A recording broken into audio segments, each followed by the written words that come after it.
Ողջունում եմ բոլորին։ Այսօր ինքնաճանաչում ֆորմատով մենք շատ հետաքրքիր հյուր ունենք Կեմերովոյի մարզի Կուզբասի հայերի միության նախագահի Գյորգի Անտոնով Միրզախանյանին։ Բարև ձեզ, պարոն Միրզախանյան։ Բարև ձեզ։ Ես մեր դիտողներին առաջարկում եմ հարմարավետ տեղավորվել, որովհետև այսօրվա զրույցը շատ հետաքրքիր է լինելու եւ շատ օգտակար բոլորիս համար, որտեղ մենք խոսելու ենք Հայաստանի պատմության ամենակարևոր փաստաթղթի վիճարկման մասին, եւս խոսքը Մոսկվայի պայմանագրի մասին է, որի վիճարկելու process-ը նախաձեռնել է պարոն Գյորգի Անտոնով Միրզախանյանը։ Եվ տեսնենք ինչ արդյունքներ ունենք այսօր եւ ինչեր կարելի է ակնկալել։ Քանի որ պարոն Միրզախանյան գոնե մեր իմ մասով բաժանորդներին երբ լայն մասային ծանոթ չի ձեր գործունեությունը, ես կառաջարկեի, ես կխնդրեի ձեզ նախ ներկայանալ մի քիչ ձեր մասին, հետո խոսենք ձեր նախաձեռնության մասին։ Վաղուց եք ապրում Կեմերովոյի մարզ, Սիբիր, հայերը ոնց են ասել այդտեղ։ Շնորհակալություն։ Նախ թույլ տվեք ողջունել ձեր աուդիտորիային, երևի ամբողջ հայությունն է, ամբողջ աշխարհի հայությունն է, ընդգրկված ձեր, այսպես ասած, շրջանակում, աուդիտորիայում, եւ շնորհակալություն հայտնել ձեզ անձամբ, որտեղ ես արդեն մի քանի տարի հետևում եմ եւ նայում եմ ձեր բոլոր հաղորդումները, դուք եզակի այն հայերից մեկն եք, որ կարողանում եք ոչ թե ցայտնոտ տարածել հայ ժողովրդի մեջ, այլ աշխատում եք ճիշտը ներկայացնել եւ ոչ նպաստավոր պայմաններում ոգևորել, այսպես ասած, ոգևորել, դուխ տալ, որ ասում են, դա այսօր հայ ժողովրդի համար ամենակարևոր մոտեցումն է, ամենակարևոր ուրասական պահանջն է, հաշվի առնելով, որ ամեն օր, քանի որ ամբողջ աշխարհը այսօր շատերն են ասում, որ ղեկավարվում է ստով ճիշտ ինֆորմացիայի մեծ դեֆիցիտ, մեծ պակաս կա, որը դուք անում եք ձեր հաղորդումների ժամանակ։ Մեծ շնորհակալություն ձեզ։ Շնորհակալություն։ Ես էլ առաջարկում եմ, ովքեր համաձայն են ձևակերպման հետ անպայման հաղորդումը տարածել, որովհետև ես չեմ կարծում, երբևէ դուք մեկով կարողանաք լսել այն, ինչ որ մենք հիմա կզրուցենք։ Շնորհակալություն, պարոն Միրզախանյան։ Պատասխանեմ ձեր հարցին։ Երբ որ 2015 թվականին երկար պատրաստվելուց հետո մեր գենոցիդի 100-ամյակը պատշաճ ձևով չնշվեց, որին մենք բոլորս սպասում ենք եւ մտածում ենք, որ ինչ որ բան հիմա կփոխվի, մեր դարավոր մեկ դարվա երազանքները ինչ որ քայլ առաջ կգնան, եթե միանգամից լուծում չեն ստանա։ Պարզվեց, որ ոչ մի լավ բան չեղավ եւ ընդհակառակը ոչինչ չստացավ հայ ժողովուրդը եւ կարելի ասել մոռացության մատնվեց։ Մի քանի տարի մտորումների մեջ էինք, ոչ միայն ես, մեր կազմակերպությունը, որտեղ որ հավաքում ենք հայերով, Կուզբասի հայերի միությունը դա լուրջ մարդկանց կազմակերպություն է, բացի նրանից, որ Կուզբասը գտնվում է Ռուսաստանի կենտրոնում, եթե Ռուսաստանի քարտեզի վրա հյուսիս-արևելքից հարավ-արևմուտք եւ հյուսիս-արևմուտքից հարավ-արևելք, այսպես գիծ քաշենք, ուղիղ կենտրոնն կլինի Կուզբասը, Կեմերովո քաղաքը։ Դա մյուս կողմից Կուզբասը համարվում է Ռուսաստանի արդյունաբերության սիրտը։ Լեռնա հանքարդյունաբերության կենտրոնն է Ռուսաստանի, ամբողջ գունավոր, սև եւ ռիդկազիմենի հազվագույն մետաղների մեծ մասը, քիմիան շատ լավ զարգացած են Կուզբասում։ Իսկ էներգետիկան նույնպես, որովհետեւ այստեղ ածուխի հանքերը երևի Ռուսաստանի ածխարտնաբերության երևի 75-80%-ը գտնվում է Կուզբասում։ Այսինքն առանց Կուզբասի Ռուսաստանի արտոնաբերությունը չի կարող աշխատել։ Մենք այդ ռեգիոնում ենք գտնվում։ Ինչպես ես հայտնվեցի Կուզբասում։ Ես Երևանում իհարկե ինչպես դուք համալսարանի ես ֆիզիկայի ֆակուլտետն եմ ընդունվել 1973 թվականին, ավարտել եմ 79 թվականին, արդեն ռադիոֆիզիկայի ֆակուլտետը, որտեղ 78 թվականին ստեղծվեցին երկու նոր ֆակուլտետներ, ֆիզիկայից անջատվեց ռադիոֆիզիկան, մաթեմատիկայից կիրառական մաթեմատիկան, մենք ընդունվեցինք մի ֆակուլտետ, ավարտեցինք ուրիշ ֆակուլտետ։ Ես այդ հոսանքի տակ ընկա եւ կար ժամանակ աշխատելով կիսահաղորդիչների հատուկ փորձարարական արտադրամասում, լինելով ակտիվ կոմերտական, իհարկե Միասնիկյանի շրջանի հետ մեծ կապեր ունեի, ինձ Էներգոսեթ պրոյեկտ ինստիտուտ համամիութենական ուղարկեցին համատեղելու համար կոմերտական աշխատանքը արտադրական աշխատանքի հետ միասին։ Կազմակերպությունը միութենական էր, գծագրում էր էլեկտրոցանցեր, ինձ ընդունեցին կապի եւ ասուի բաժնում մեր ատոմակայանի պրոյեկտում իմ ստորագրությունները կա, որպես հեղինակ դիսպեչերսկի ուպրավլենիայի եւ զաշիտայի այդ բնագավառի եւ Հայաստանի շատ էներգոցանցերի կազմակերպման պրոյեկտներում ես մասնակցել եմ եւ աշխատել եմ այդ կազմակերպությունում 5 տարի, միաժամանակ համատեղելով Միասնիկյանի շրջանում հասարակական կազմակերպությունը աշխատանքները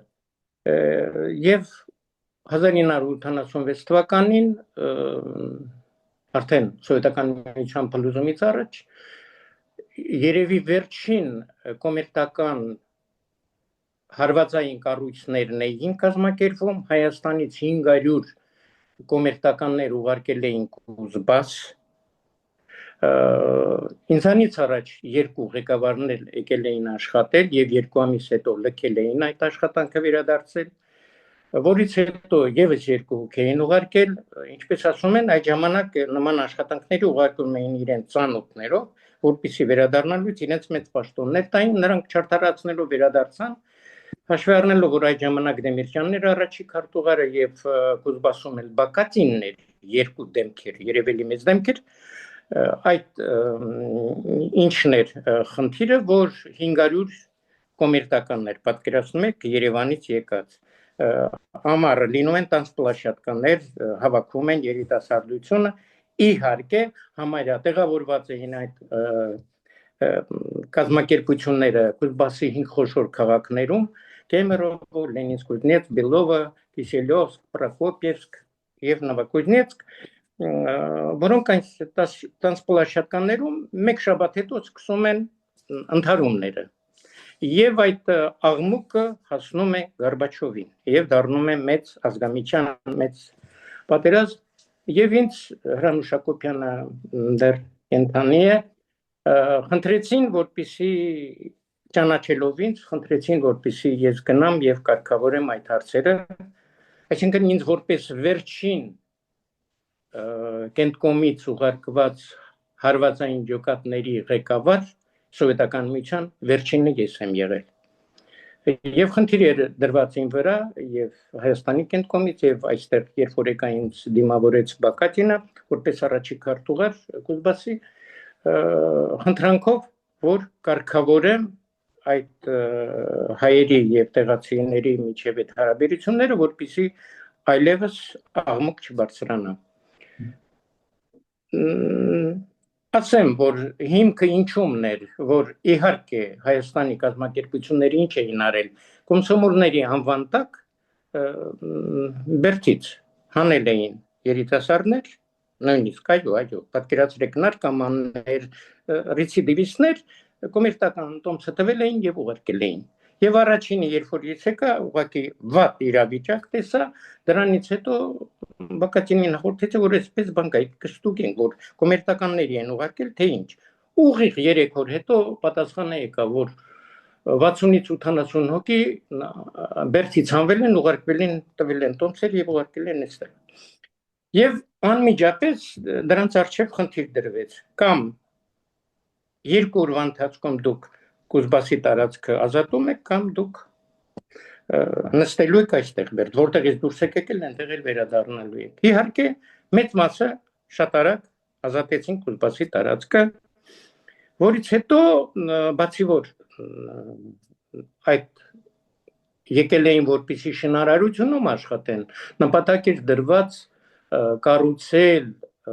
պետությունը մեծ փողեր էր տվել ածխահանքերը մեծացնելու համար, շախտյորների համար պիտի սոցկուլտուր օբյեկտներ կառուցեին, տներ, ռեստորաններ, այդպիսի, արհեստանոցներ եւ այլն։ Ես Կուզբասի իշխանության առջև խնդիր դրեցի, ասացի, եկել են որպես շինարար, բայց մեծ մասը շինարար չեն։ Միգուցե եկեք իրենց ցանկությունով մեծ մասնագետներ կան այստեղ, ռեստորատորներ կան, կոշկակարներ կան, վարսավիրներ կան։ Միգուցե ուսումնասիրենք, այդպիսի կարիքներ Կուզբասում շատ կա, իրականում շատ հետամնացել Կուզբասը այդ տարիներին։ Եվ համաձայնվեցին իրենք, եւ կար ժամանակում, ովքեր ուզում էին այլ աշխատանքի անցնել, անցան այլ աշխատանքի, եւ պատկերացրեք 1-2 ամիս հետո ստեղծվեցին հայկական լավագույն ռեստորաններ, լավագույն արտադրական մասեր, կաշվի, կոշիկի եւ այլն վարսավիրանոցներ, արհեստանոցներ եւ այլն, անմիջապես մթնոլորտը փոխվեց եւ հայերը դառան այդտեղ սիրված ընդունված ժողովուրդ եւ երիտասարդություն եւ ամեն ինչ կարգավորվեց։ Եվ իհարկե այդ ժամանակ հաշվի առնելով դա Բակատինը ինձ հատուկ ուշադրություն դարձնելով ուղարկեց Կեմերովոյի համալսարան տնտեսագետ, որտեղ ասեց ֆիզիկոս մեծ պետք չի, ֆիզիկայի ֆակուլտետ կա, նման մարդիկ երկնքից չեն ընկնում, մեծ հեռանկար էր ինձ խոստանում, ուղղակի մի անգամից 3-րդ կուրս տնտեսական շատ արագ այդտեղ էլ ավարտեցի, որից հետո սկսեց երկրաշարժը, ստիպված երկրաշարժի պատճառով, քանի որ հիմնական Սպիտակի եւ Լեննականի կառուցապատման եւ վերականգնման աշխատանքները անում էին Կուզբասի շինարարները, կոչվում էր Օմսկստրոյ, բայց ամբողջ շինանյութը եւ շինարարները գնում էին Կուզբասից, դա պատմական փաստ է այստեղից, եւ հատուկ Բակատինին հանձնարարված էր Սպիտակի եւ Լեննականի վերակառուցման եւ Կիրովականի տաբը գտնվում էր Կուզբասում, Կեմերովոյում։ Եվ իհարկե ինչքան հայ կար, բոլորին էլ ուղարկեցին, որ պիտի մասնակցեն։ Իհարկե ես էլ վերադարձա, որտեղ այդ չէին կարող բոլոր հայերին ուղարկում էին այնտեղ, դե վերադարձանք ընտանիքով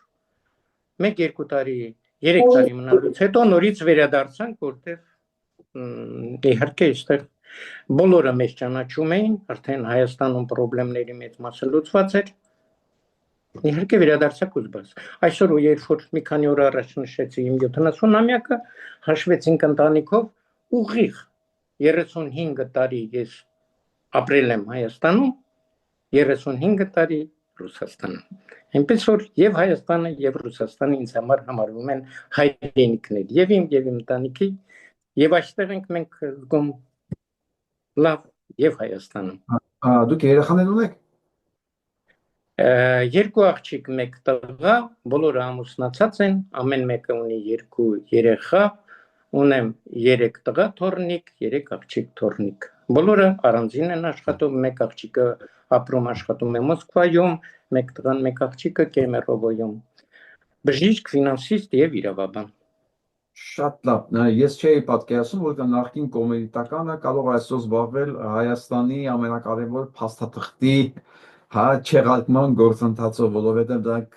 իդեոլոգիապես տարբեր հատության վրա են գտնվում։ Հիմա անցնենք այդ մասին։ Այդ որոշումը երբ կայացավ եւ ինչու, որ դուք սկսեք դրանով զբաղվել ու այնել Կեմերովոյում։ Շարունակեմ, թվում է թե դանով պետք է զբաղվեն իրավաբանները Մոսկվայում, որ ավելի մոտ է, բայց սկսում է տնտեսագետ կոմերիտականը Կեմերովոյում։ Խնդրեմ այդ մասին։ Հաճույքով։ Ես արդեն ասացի ու շարունակեմ 15 թվին 2015-ին, երբ որ պարզվեց դա չի լինելու, պատշաճ ձևով չընդունվեց մեր գենոցիդի այդ Հոբելյանը եւ ոչ մի հարց չլուծվեց, իհարկե ես բորբոքումով դրան նայեցի, 1-3 տարի ես մինչև 18 թվականը մտածում էի ինչ անցնել։ Եվ բնականաբար, քանի որ կյանքի բերումով ես միշտ հայտնվել եմ դժվար պահերի մեջ, դժվար իրավիճակներում, ամեն մարդ պարզ է չէր հասնի Սիբիր, ճիշտ նշեցիք, եւ այդպիսի բարդ վիճակում չէր կարող ելք գտնել եւ կարգավորել ինչ-որ հարցեր։ Ինչու էր իմ համար ցավալի գենոցիդի հարցը, որտեղ ինձ վախտ է վիճակվել համալսարանում սովորելու ժամանակ, միաժամանակ լինել ուսանող մարքսիստ-լենինիզմի համալսարանում երրորդ կուրսից, դա Մաշտոցի փողոցի Շահումյան դպրոցն էր այն ժամանակ, որտեղ ինձ դասավանդել է երջանկահիշատակ Ջոն Կիրակոսյանը։ 2 տարի դասավանդելուց հետո, երբ որ երեկոյան մենք մինչև օպերա ճանապարհում ենք, ոտքով էինք գնում, մեր մոտ հարաբերություններ ստեղծվեց եւ այնպես ստացվեց, եւ հետո Միասնիկյանում աշխատելու ժամանակ իրեն երիտուրքերը պատմության դատաստանի առաջ գրքի լույս տեսման ժամանակ ես մասնակցել եմ տպագրությանը եւ օգնել եմ, որտեղ տպագրությունը Միասնիկյանի ռայկոմի տակն էր, տպարանը, Մաշտոցի տպարանը, ես վերջի օրը օգնել ենք եւ ինչ պատահեց իրեն հետ, ես ընդունում եմ, որ դա սպանություն էր, իհարկե, որտեղ մինչև երեկոյան 8-ը մենք այդ խնդրի մասին ենք մտածում, որտեղ իրեն գրքի սիգնալի օրինակները դուրս էր եկել 500 օրինակ եւ անմիջապես ինֆորմացիան հասել էր Մոսկվա եւ այնտեղից հրամաններ եկել, որ այդ գրքերը պետք է վերանան, որովհետեւ գրքի 8-րդ գլուխը կոչվում էր այդ երիտուրքերը պատմության դատաստանի առաջ 8-րդ գլուխը այսպես էր կոչվում հрьяաների դերը հայոց ցեղասպանության մեջ, այդ գլուխը պիտի հանվեր եւ ձևակերպեցինք որ մի հատ հասկանանք այդ գլուխը հանվեց եւ հերինակին սպանեցին ճիշտ հասկացա դա իմ բառերը չէ բայց իմ մտքերը փաստն եք վերցնում այո որտեղ նույն մենք ձևակերպեցինք ինչպես եւ այդ ամբողջ բոլորի համար անհայտ թե ինչպես արագ այդ լուրը հասավ Մոսկվա եւ Մոսկվայից հրաման եկավ եւ ստիպված թղթով ձևակերպեցինք, որ այրում ենք, վերացնում ենք այդ 500 օրինակը, սիգնալն էքզեմպլարները, բայց իրականում դրանք պահվեցին եւ մտան շրջանառության մեջ եւ ամբողջ օգտագործվեց։ Մնացած տպագրությունը եղավ առանց այդ գլխի։ Եվ այդ օրը մենք ճանապարհեցինք մեր հարգարժան Ջոն Կիրակոսյանին մինչև ավտոբուս, ինքը նստեց գնաց դեպի տուն եւ իհարկե հաջորդ օրը իմացանք, որ առաջի հարկի պատշգամբից իջավ ուղիղ ընկել է գլխի վրա եւ մահացել։ Հետո պարզվեց, որ մահացել հետո են գցել։ Դա իմ եզրակացությունն է, դա ո՞ր թիվն է դա։ Դա ո՞ր թիվն է դա։ 85 թևից։ Ես բանում էի, դեռ Երևանում էի, 86-ին եմ եկել Սիբիր։ Դա Գորբաչովյան շրջանն էր։ Այո, Պերիստրոյկան էր գնում։ Եվ այդ հանգամանքը, որ ընկերությունը էր անում մի մարդու հետ, որը ամբողջ էությամբ ինչին էր նվիրված հայկական հարցին, գենոցիդին եւ շատ ժամանակ ինքը զգում էր ինչ որ մոտալուտ բան եւ խնդրում էր ում հետ եւ ուսանողները շատ էին իրար ում որ հանդիպում էր խոսում էր ասում էր խնդրում եմ իմ գործը անտեր չթողնեք շարունակեք եւ այնպես ստացվեց եւ որ արդեն Սիբիրում էի եւ աշխատում էր հայերի միությունը երբ որ առաջինը ստեղծեց Սերժ Ջիլավյանը, հետո Արա Աբրամյանը ստեղծեց այդ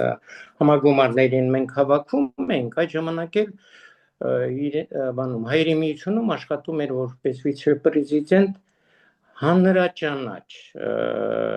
իրավագետ եւ դիպլոմատ Յուրի Բարսեղովը, որը նույնպես ոչ քիչ Ջոն Կիրակոսյանից ունի 3 հատորյակ, էլի արդեն իրավական հայկական հարցի վերաբերյալ իրավական ապացույցեր, որ իրավաբանորեն հայկական հարցի լուծումը օրինական է, Վիլսոնի իրավարար վճիռը օրինական է, եւ ես որ Կուզբասից կոմանդիրովկա եմ գնում, հիմնականում այդ կազմակերպությունը գտնվում էր էկոնոմիկայի մինիստրության եւ արդյունաբերության մինիստրության առաջի հարկում։ Ես գալիս էի մինիստրություն կոմանդիրովկա, պարտադիր իրեն հետ հանդիպում էինք, զրուցում էինք, ջեր 1-2 շաբաթ անընդհատ հարաբերությունների մեջ ենք, ինքը ամեն ինչ կուրսի մեջ էր պահում եւ վերջի օրերին էլ երբ որ ինքը շատ արագ, անսպասելի, էլի երկրորդ գրքի տոմը, երբ որ հրատարակվում էր, երկրորդ գրքի սիգնալի էկզեմպլարը ստանալուց էլի պրոբլեմներ առաջացան ստանալու եւ հետո պարզվեց, որ կազմակերպությունը չկարողացավ տպարանից ստանալ ամբողջ տպված քանակը, միայն սիգնալի էկզեմպլարները մնացին, որտեղ իրավաբանորեն Յուրի Բարսեղովը ապացուցում էր ոչ մի խոչընդոտ չկա, ամբողջովին Վիլսոնի իրավարար վճիռը այսօրվա միջազգային օրենքներով ինքը լինելով մեծ իրավաբան միջազգայնագետ ապացուցեց 100%-ով, որ Վիլսոնի իրավարար վճիռը այսօր գործող իրավարար վճիռ է, Կարսի եւ Մոսկվայի պայմանագրերը անվավեր են ապացուցելով, որից հետո երբ որ ինքն էլ այդպես մահացավ, երևի նույն ձևով, ինչպես Ջոն Կիրակոսյանը, ես այդպես եմ պատկերացնում, եւ մի քիչ այդ կազմակերպությունը սկսեց ավելի պասիվ զբաղվել այդ հարցերով, որոշեցի մեր կազմակերպությունում, Կուզբասի կազմակերպությունում այդ հարցը բարձրացնել եւ 2018 թվականին ակտիվ մեր կազմակերպությունում քննարկեցինք, բարձրացեցինք 18-19-20 թվականներին անընդհատ դրվում էր Մոսկվայում քննարկումների մեջ, անընդհատ ես զեկուցող էի եւ ելույթ էի ունենում 21 թվականին հասանք նրան, որ հատուկ ամբողջ իշխանությունն ներկայությամբ կազմակերպեց սիմպոզիում նվիրված Մոսկվայի Կարսի պայմանագրերի իրավասության հարցին։ Մեծ ճշտող հարց եմ ուզում գնել։ Յուրի Բարսեղովը որտեղի մահացավ կամ սպանեցին։ Մահացավ, հիվանդացավ շատ արագ եւ մահացավ։ Եթե չեմ 8 կամ 9 թվականին 2000 այո։ Ես ուղղակի մտածում եմ, ձեր աչքի առաջ արդեն Ջոն Կիրակոսյան 86 թիվ, դրանից 18-19 թվականին, 18-19 թվականին։ Լավ, Ջոն Կիրակոսյան 86 թիվ, 22 տարի հետո Յուրի Բարսեղով, հիմա դուք եք 21 թվականից դա նախաձեռնում։ Այո։ Ձեր համար դուք ռիսկային չեք գտնում այն ինչ որ հիմա դուք անում եք։ Ասում են ջուր մտնող անձրևի չի վախենում։ Ես ձեր դրի համաձայն եմ, ես ուղղակի ճշտող հարց տվեցի։ Այո։ Ամեն ինչ պատահում է մեկ անգամ։ Այո։ 21 թվականին դուք նախաձեռնեցիք սիմպոզիում, ովքեր մասնակցեցին։ Ես չէ, Հայերի միությունը, բայց զեկուցողը ես։ Եվ հաշվի առնելով Հայերի միությունը Ռուսաստանի Հայերի միությունը։ Ռուսաստանի Հայերի միությունը, որից հետո, այո, ասեմ, որից իհարկե շնորհակալության իրենք, որ այդ պլաշատկան ստեղծեցին, որից հետո երբ որ ես օֆիցիալ դիմեցի ամբողջ իշխանություններին, այլ այստեղ բրոշուր ունենք, Շտամպով գրված է պրեզիդենտի ապարատին տրված է 15 մարտի 21 թվական։ Իհարկե նախորդ ինձ ընկերները զգուշացրեցին, որ միևնույնն է, եթե ամբողջ իշխանությունը այստեղ է եւ այս հարցը դրված է, դա չի նշանակում, որ ադաբրենի կստանանք, համաձայնություն կստանանք, որպեսզի դիմենք։ Հա, հաշվի առնելով, որ ադաբրենիա համաձայնություն չենք ստանա, բոլորը խոսքով համաձայն էին, բայց իրականում պարզվեց, որ դե եկեք մի քիչ էլ սպասենք, մտածենք եւ այլն։ Եվ երբ որ երկրորդ տասնամյակում ինձ ձայն տվեցին արդեն զեկույցի եւ հայտարարությունների համար, մեր կարծիքը, որտեղ այդ սիմպոզիումը կազմակերպվել էր մեր կազմակերպության խնդրանքով եւ օրակարգով։ Ես ներկայաց երբ որ հայտարարեցի, որ շնորհակալություն բոլորից, որ քննարկեցիք այդ հարցը, բարձրացնեցիք եւ բոլորը համամիտ եք, որ ժամանակն է, որ Կարսի Մոսկվայի պայմանագրերը, որ վերանայվեն, եւ հիմա տեսնում եմ վերջում մենք մի մտքի չենք գալի, որպեսզի միասին սիմպոզիումի անունից դիմենք։ Ես դա հաշվի առնելով կներեք, ես արդեն դիմել եմ ապարատ պրեզիդենտին, դումայի եւ այլն։ Եվ պատկերացնում եք դահլիճը, սառած, մեռած, ամենաակտիվ ձևով հայերի միության ղեկավարությունը բորբոքվեց, որից հետո մենք բաժանվեցինք։ Հասկանալ եմ, ես ուզում հասկանամ լոգիկան։ Եթե հայերի միությունը կենտրոնական, հա, կազմակերպում էր, բայց նպատակը դիմելը չէ, կազմակերպել է այդ դեպքում իմաստը ո՞րն էր։ Դե քանի որ այդտեղ մեծ հեղինակություն Յուրի Բարսեղովն էր աշխատում եւ ինքն էր անում եւ իրեն ամբողջ դիպլոմատական սովետական աշխարհն էր ճանաչում եւ ինքը մեծ հեղինակություն էր։ Ինչ էր աշխատում։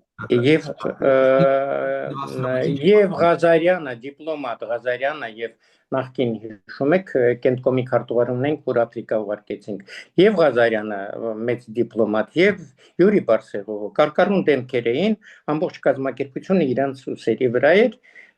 եւ ինքը հիմնականում այս գենոցիդի հարցով էր զբաղվում եւ իր աշխատությունները դա ամբողջ հիմա մեր ամբողջ հայությունը եւ պատմաբանները եւ գետները իրենք օգտվում են այդ գրքերից, կա, ես էլ ունեմ, հա, այնպես որ իրենից մեծ աշխատանք այդ հարցում ոչ ոք չի արել։ Շատ լավ, ես իրավիճակն եմ ուզում պատկերացնել։ Փաստորեն Յուրի Բարսեղովը այդ process-ի մեջ է եղել, հայերի միությունն էլ դեմ չի եղել, հա, որովհետեւ ցեղասպանություն դա մեր բոլորի պատմական ժառանգությունն է, մեր հիշողությունն է, դժվար է դրան դեմ լինելը, բայց կոնկրետ գործողությունների, ասենք իրանք հակված չեն, այն ինչ որ ձեզանից եղել է, դա չի մտել պլանների մեջ, ճիշտ եմ հասկանում ես։ Այո, եզրակացությունը հետևյալն է, միգուցե շուտ է, միգուցե մի քիչ էլ սպասենք, չվնասենք հարաբերություններին։ Լավ, ես հասկացել եմ մեր ամբողջ քաղաքական դիվանագիտակը, եթե դաս կարելի է իհարկե քաղաքական ասել, միտքը եւ շնորհքը պատրաստակամությունը եղել է միջև մի որոշակի կետ, դրանից հետո դու կարող ես լացել այդ պատիտա գնակու ծաղիկը դիր հուշարձանին, բայց դրանից հետո, դրանից բարձր մի մտածում չի կարելի, դու ուղղակի ապրի քո լացով, դարդով, հա, սուս մնա քո կաղապարի մեջ, հա, բայց դրանից ավել չթրջես։ Սա է, պես բանալ ձևը։ Այո, եւ նման դեպքերում թրջում են նրանք, ովքեր թրջելու ընդունակություն ունեն, իսկ ովքեր այդ ընդունակությունը չունեն, սկսում են սողալ։ Այո, գնացինք թրջելով, միջալոց, եթե թրջողները մեզ նայում են, պատրաստակամ են թրջելու համար, անպայման, գրեք ինչ եք մտածում ես մասին եւ տարածեք, եթե բաժանորդագրված չեք, պետք է բաժանորդագրվեք ինձ թվում է։ Դե թրանք, հետո ինչ եղավ։ Հետո իզարմանս մեզ մեկ ամսվա ընթացքում բոլորովին ռուսական օրենքերների շրջանակում եւ Պրեզիդենտի ապարատը, եւ Դումայի ապարատը, եւ ֆեդերացիայի ապարատը պատասխանեցին։ Պատասխանները տպագրված են, բոլորը կան,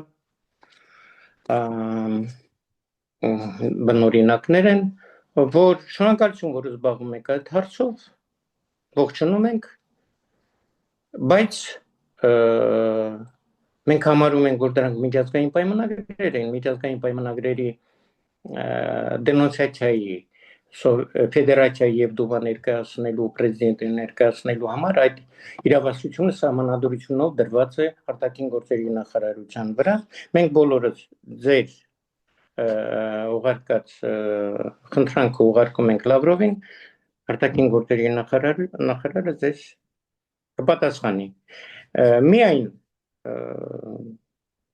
պրեզիդենտի պատասխանում հաշվագրված ինձ գրված էր, որ եթե արտաքին գործերի նախարարության պատասխանը ձեզ չբավարարի, նորից կդիմեք ինձ կամ դատարան համաձայն մեր սահմանադրության։ Միջև ես մի բան ուզում ստեղծենք իրար հետ հասկանալու համար, պարոն Միրզախանյան,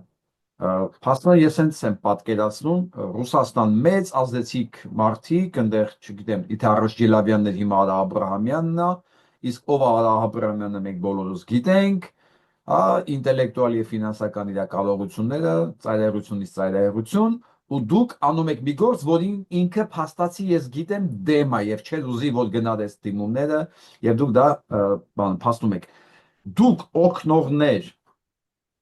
ունեք բավականաչափ, որոնք ասենք զգում եք, որ դուք մենակ չեք, հայերի համայնքը ձեր հետ է, կամ ոչ միայն Կեմերովոյում, ամբողջ Ռուսաստանով մեկ, ձեր գործունեությանը աջակցություն ունեք դուք հայերի միջավայրում։ Շնորհակալություն հարցի համար, բայց դեմ է սրան։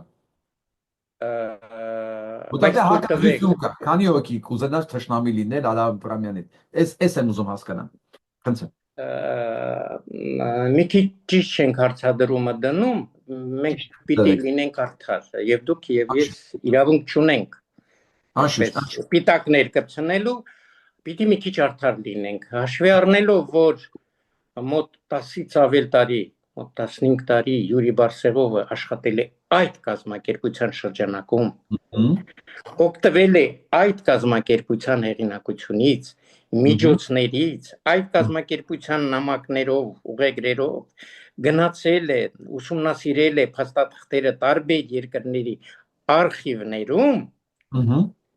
միայն փնովել այդ կազմակերպությանը այն ժամանակվա չի կարելի։ Կազմակերպության խնդիրը չի, չկա արդեն Յուրի Բարսեղովը 18 թվականից, կա նոր ղեկավարություն, ես վստահ եմ, որ Յուրի Բարսեղովի հետ նորը չի, այդ ժամանակ էլ նույն ղեկավարություններ այդ ժամանակ։ Արա Աբրահամյանը ղեկավարում է կազմակերպությունը 2000 թվականից։ Ջելավյանից հետո։ Բարսեղովը աշխատում էր այդ կազմակերպությունում իր ենթակայության տակ։ Իհարկե, հաշվի առնելով, որ հեղինակություններ էին եւ Ղազարյանը նախկին դեսպան եւ Կենտկոմ երկրորդ քարտուղար եւ Յուրի Բարսեղովը դա մեծություններ էին։ Շատ լավ, այդ կարծիք դա նշանակում է, որ այդ կազմակերպությունը ամեն ինչով աջակցում է ձեզ հիմա։ Այդ կազմակերպությունը մինչև այդ պահը, երբ որ արդեն հայտարարվեց օֆիցիալ, որ դիմում ենք, գործնական քայլ ենք կատարում, կարելի ասել միասին էին գնում։ Ես դրային նկատի գործնական քայլից հետո, այդ գործնական քայլից հետո, ինչ որտեղ դուք ճիշտ նշեցիք, թույլ է տրվում ինչ որ մի աշճանի հասնել, հետո չի կարելի։ Այդ հետո չի կարելի։ Իրեն ասեցին, որ քեզ չի կարելի։ Իհարկե, միգուցե ինձ էլ ասեցին, չի կարելի, բայց Անշուշտ։ Դե հա, ով պատրաստ է սողան ինքն է սողում։ Հիմա հասանք այդ կետը։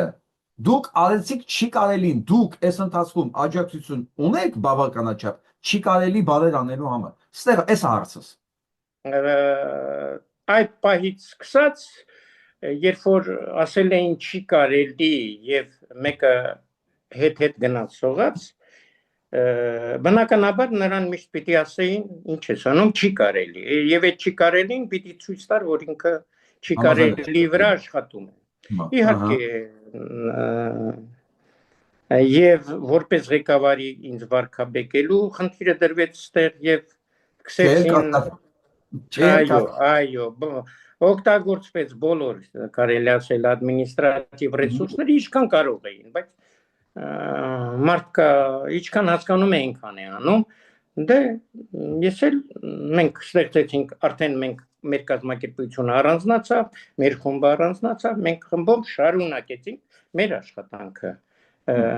եւ ասեցինք դուք գնացեք ձեր ճանապարհով, մենք գնում ենք մեր ճանապարհով։ Շատ լավ, հոյակապ։ Գնացինք ճանապարհով։ Եվ Լավրովն ինչ պատասխանեց։ Ահա, եւ նույնպես ուրիշ մեկ ամսվա ընթացքում Լավրովի դեպարտամենտը 6-րդ բաժնի ղեկավարական չարը գրեց, որ ճիշտ է, կան այդպիսի պայմանագրեր, արդեն 100 տարուց ավելին անցել է եւ այլն, որոշ կետեր կատարված են, որոշը չեն կատարված եւ այլն եւ այլն, եւ սա պրեզիդենտի եւ դումայի պատասխանները, սա Լավրովի պատասխանը երկու լիստի վրա։ Վերջին մասը, բայց որպեսզի այդ դենոնցիացիայի հարցը դրվի, վերջն եմ կարդում, դենոնցիացիայի հարցը դրվի, որպեսզի չխափանի Կովկասում հավասարակշռությունը, Կովկասում անդրկովկասում ստեղծված հավասարակշռությունը, միգուցե ժամանակը չէ, որ մենք ներկայացնենք դենոնցիացիա։ Ես ճշտող հարց եմ ուզում տամ։ 2021 թվականի մարտի 21-ին Մեդվեդևն ու Թուրքիայի ներկայացուցիչը, ես չեմ հիշում, դուք ինձ հուշեք ով է Թուրքիայի ներկայացուցիչը։ Իրանք Էրդողան է, չէ՞, հա, Մեդվեդևը Էրդողանի հետ, ահա։ Ես մտածում եմ կարող է իրանք արտգործնախարարները։ Ոչ, Էրդողան։ Մեդվեդևն ու Էրդողանը գրկեցին նույն նկարը, վերահաստատեցին իրենց հավատարմությունը նույն պայմանագրի վրա։ 21-ին ձեր նամակը գնում է այդ նույն նախարարություն, արտգործնախարարություն, հա։ Եվ իրանք ասում են մենք հավատարիմ ենք սրան ու կարծում ենք այս վերանայելու ժամանակը չի, որտեղ բալանս կխախտվի Անդրկովկասում։ Մենք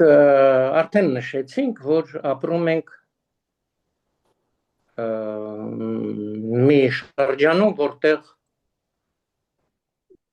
սուտը համարվում է քաղաքականություն։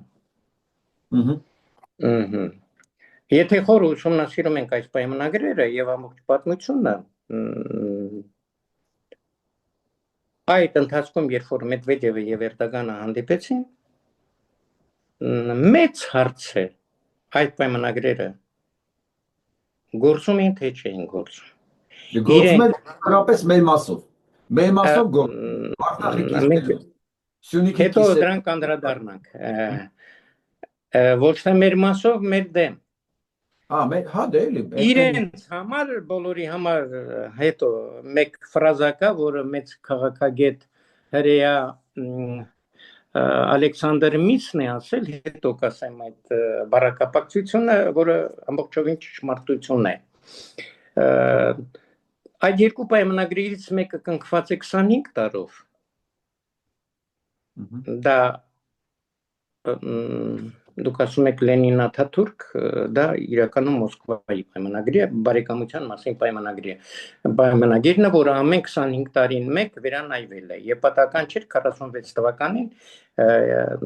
Ստալինը արդեն զորքերը մցրել էր 100 կիլոմետր, 50 կիլոմետր մեր մեծ գեներալի Համազասպ ամբողջ զորքերը ընտրել էին, չէ, Համազասպ Մարտիրոսյանի, հա, հուշերով, ինչպես Իրանի տարածք էին կարծեմ մտել։ Իրանի չի, Արևմտյան Հայաստան էին մտել ռուսական զորքեր 50 կիլոմետր, նորից հետ բերեցին։ Ատոմային ռումբի գցելուց հետո ռուսական զորքերը վերադարձան, սովետական զորքերը վերադարձան։ Մարտիրոս Սարյան գեներալ ունեինք, որ Բերլին մտավ։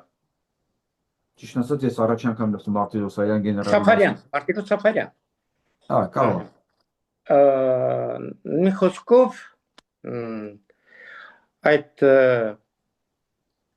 այդ 25 տարին լրացել էր եւ դրա համար Ստալինը փորձեց որ զորքերը մցրեց, որովհետեւ նախորդ հայտարարել էր 6 ամիս առաջ, որ պայմանագիրը լրացել է, չենք երկարացնում։ Եվ իհարկե, երբ որ Էրդողանը Մեդվեդևի հետ հանդիպեցին, պիտի երկարացնեին երկու պայմանագրերն էլ, բայց տեսակ, որ երկարացում չեղավ։ Ինչի՞ս է կենթադրում, որ երկարացում չեղավ։ Նման դեպքերում ինչ որ աշխուժություն լինում է եւ հիմնավորում է, դա մեծ քաղաքական եւ պետական մեծ միջոցառում էր, նման միջոցառում չեղավ, եւ դուք եւ ամբողջ աշխարհը նկար տեսավ միայն։ Հա, եւ ասացին, որ մենք հավատալի ենք մնում դրան։ Նկարին։ Ոչ պայմանագրերին, որտեղ պայմանագրերը մեր համոզմամբ արդեն չեն գործում եւ գոյություն չունեն։ Մեր նպատակն է իրավական ճանապարհով ստանալ այդ հարցի պատասխանը, երբանից այդ երկու պայմանագրերը անվավեր են, կնքման պահից թե հետագայում են դառել անվավեր, որտեղ հնարավոր չի մի երկրի ղեկավարը այնպիսին ինչպես Ստալինն է, զորք մտցնի եւ ասի, որ պայմանագիրը գոյություն չունի։ Տեսեք, այստեղ կարելի է միջամտել։ Մեր համար դրանք sense-ից անօրինական են։ Միջազգային հարաբերությունների տեսակետից դրանք sense-ից անօրինական են։ Դրանք էական են երկու կողմի պայմանավորվածների համար։ Թե իրանք երբ կորոշեն, որ այդ պայմանագրին արդեն իրենք հավատալին չեն, դա մեզանից դուրս է, որովհետև եւ միջազգային առումով, եւ մեր համար դա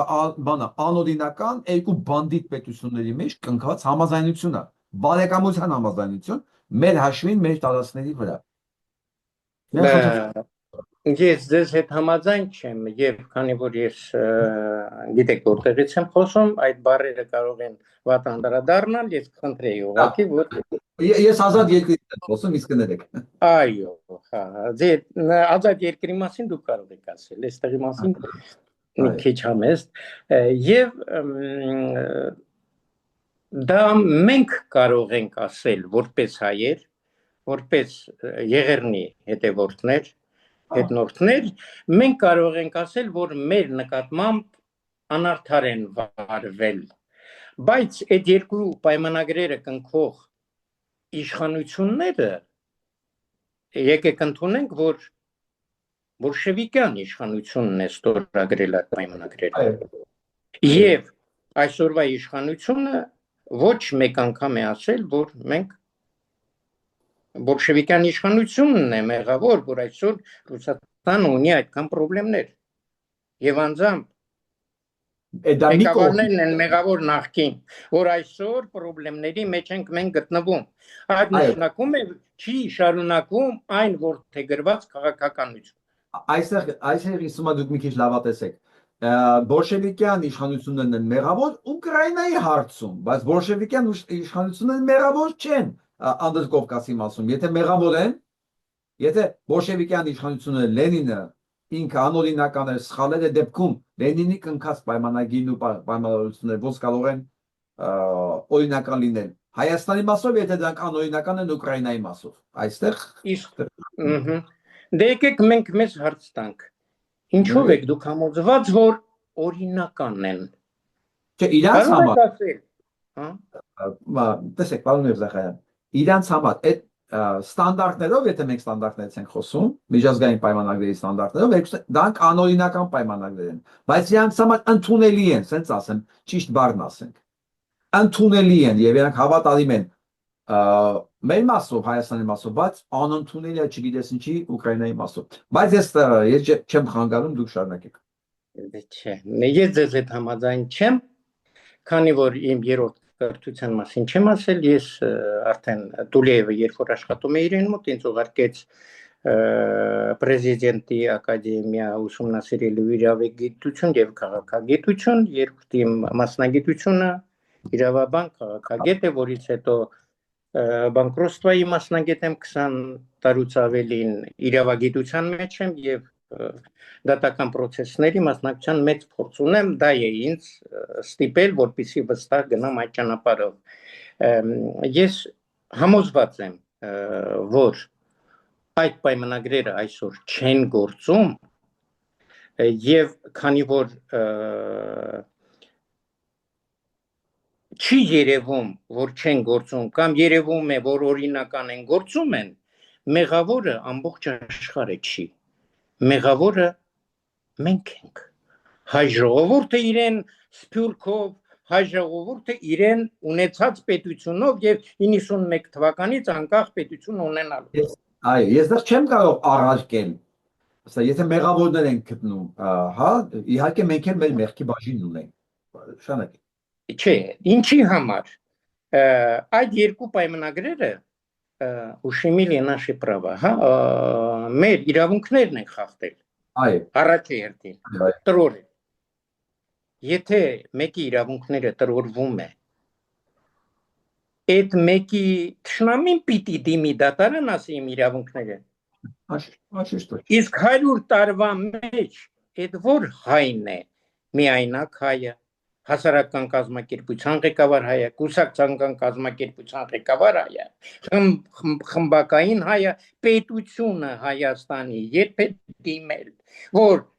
ՄԱԿ-ի դատարանը եզրակացություն անի, որ այդ պայմանագրերը անվավեր են կնքած օրից 1 տարի հետո, 10 տարի հետո, 46 թվականից եւ կամ ընդհանրապես անվավեր չեն եւ ՄԱԿ-ի ռեգիստրում ապացուցված է արդեն, որ այդ երկու պայմանագրերը ՄԱԿ-ի ռեգիստրում գրանցված չեն, ուրեմն երբեք չեն գործել։ Այդ պայմանագրերով ամբողջ մի ժողովուրդ խաբել են իրեն շահերի համար։ Ես էլ դա եմ ասում, պարոն Միրզախանյան, իմ ասածը ձեր ասածին եւ հակառակը։ Եթե մեզ խաբել են, ով է մեղավոր, մենք թե խաբողը, մենք։ Իհարկե մենք ենք։ Ասած մենք ենք։ Ոչ, առաջերտին մենք։ Առաջին հերթին ասում եմ, առաջին հերթին մենք։ Երբեք մենք չենք դիմել, որ մեզ մի ճնշեք, մեզ մի խաբեք, իրենք շարունակել են մեզ խաբել։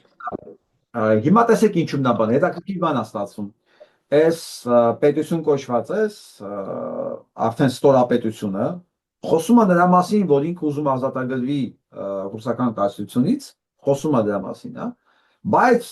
ազատագրվելու հիմնական ճանապարհը վիճարկել այն պայմանագրերը, որի արդյունքում կիսվել է, տրորվել է Հայաստանը, խոսք չկա դրա մասին։ Եթե դու ուզում ես ազատագրվի Հայաստանը, հա, բա պետությունը դու ես ներկայացնում, բա ուր է, խնդրեմ։ Շնորհակալություն, ճիշտ հարց տվեցիք, հաշվի առնելով, որ 3 անգամ ես 3 սեզոն եղել եմ պատգամավոր, այսինքն 15 տարի պատգամավոր եմ եղել, 1 անգամ Հայաստանում, 2 անգամ Ռուսաստանում, այս քաղաքում, եւ պետական աշխատանքի Տուլեևի հետ պետական պատասխանատու աշխատանքի ժամանակ այդ հոտառությունը քաղաքական եւ չինովնիկի եւ այդպես քաղաքական միջավայրի ամեն մարդ չի կարող ընկալել։ Պիտի որոշ ժամանակ դու ապրես այդ ինչպես ասում են բալուտը, հա, ճահիճի մեջ դու պիտի ապրես, որ ճահիճի հոտը քեզ սովոր լինի, հա, որ հասկանաս ինչ է կատարվում։ Հաշվի առնելով այդ բոլորը, հա, որ ես այդ փորձ ունեմ, ես այդպես չեմ մտածում։ Եվ որն Դու ուզում ես մեկից ազատագրվես, դու հայտարարում ես դրա մասին։ Գործողությունը ինչ է։ Առանց գործողության, քանի կոպեկ արժի քո հայտարարությունները։ Ասեմ։ Ամեն մարդ գործում է այնքան, ինչքան իրեն պրոֆեսիոնալ պատրաստակամության, գիտական մտքի պատրաստակամության եւ ունակությունների չափով եւ ինչ որտեղ ֆանտազիայի չափով։ Հա։ Եթե Գոլդա Մեիրն էր ասել, չէ, եթե չեմ սխալվում, կամ առաջի պրեզիդենտը Վայցմանը, որ եթե ուզում ես երկիրը քայքայես, ապուշին դիր այդ երկրի ղեկավար։ Հա։ Մենք մատով ցույց չտանք, անձնական ոչինչ չասենք,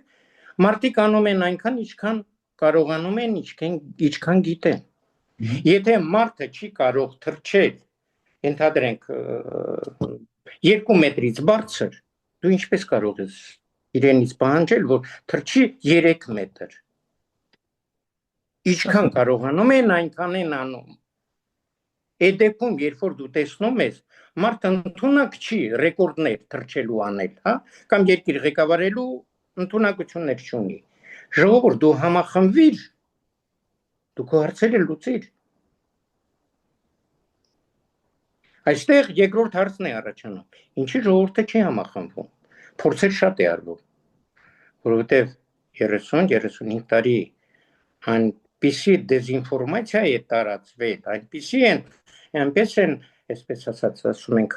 թարազուից գցել մեր ժողովրդին, որ ժողովուրդը չգիտի որն է ճիշտ, որը սխալ, որն է սև, որն է սպիտակ։ Չի իմանում ինչի շուրջ համախմբվի։ Այսինքն կրթության բացակայությունը եւ դեզինֆորմացիան, հատկապես մեր ինֆորմացիոն դարում, մեծ նշանակություն ունի։ Մենք առաջի եւ ձեր աշխատանքը եւ այստեղ ներողություն, ես մոռացա 3-րդ անձնավորությունը Արա Պապյանն է, որ 20 տարուց ավել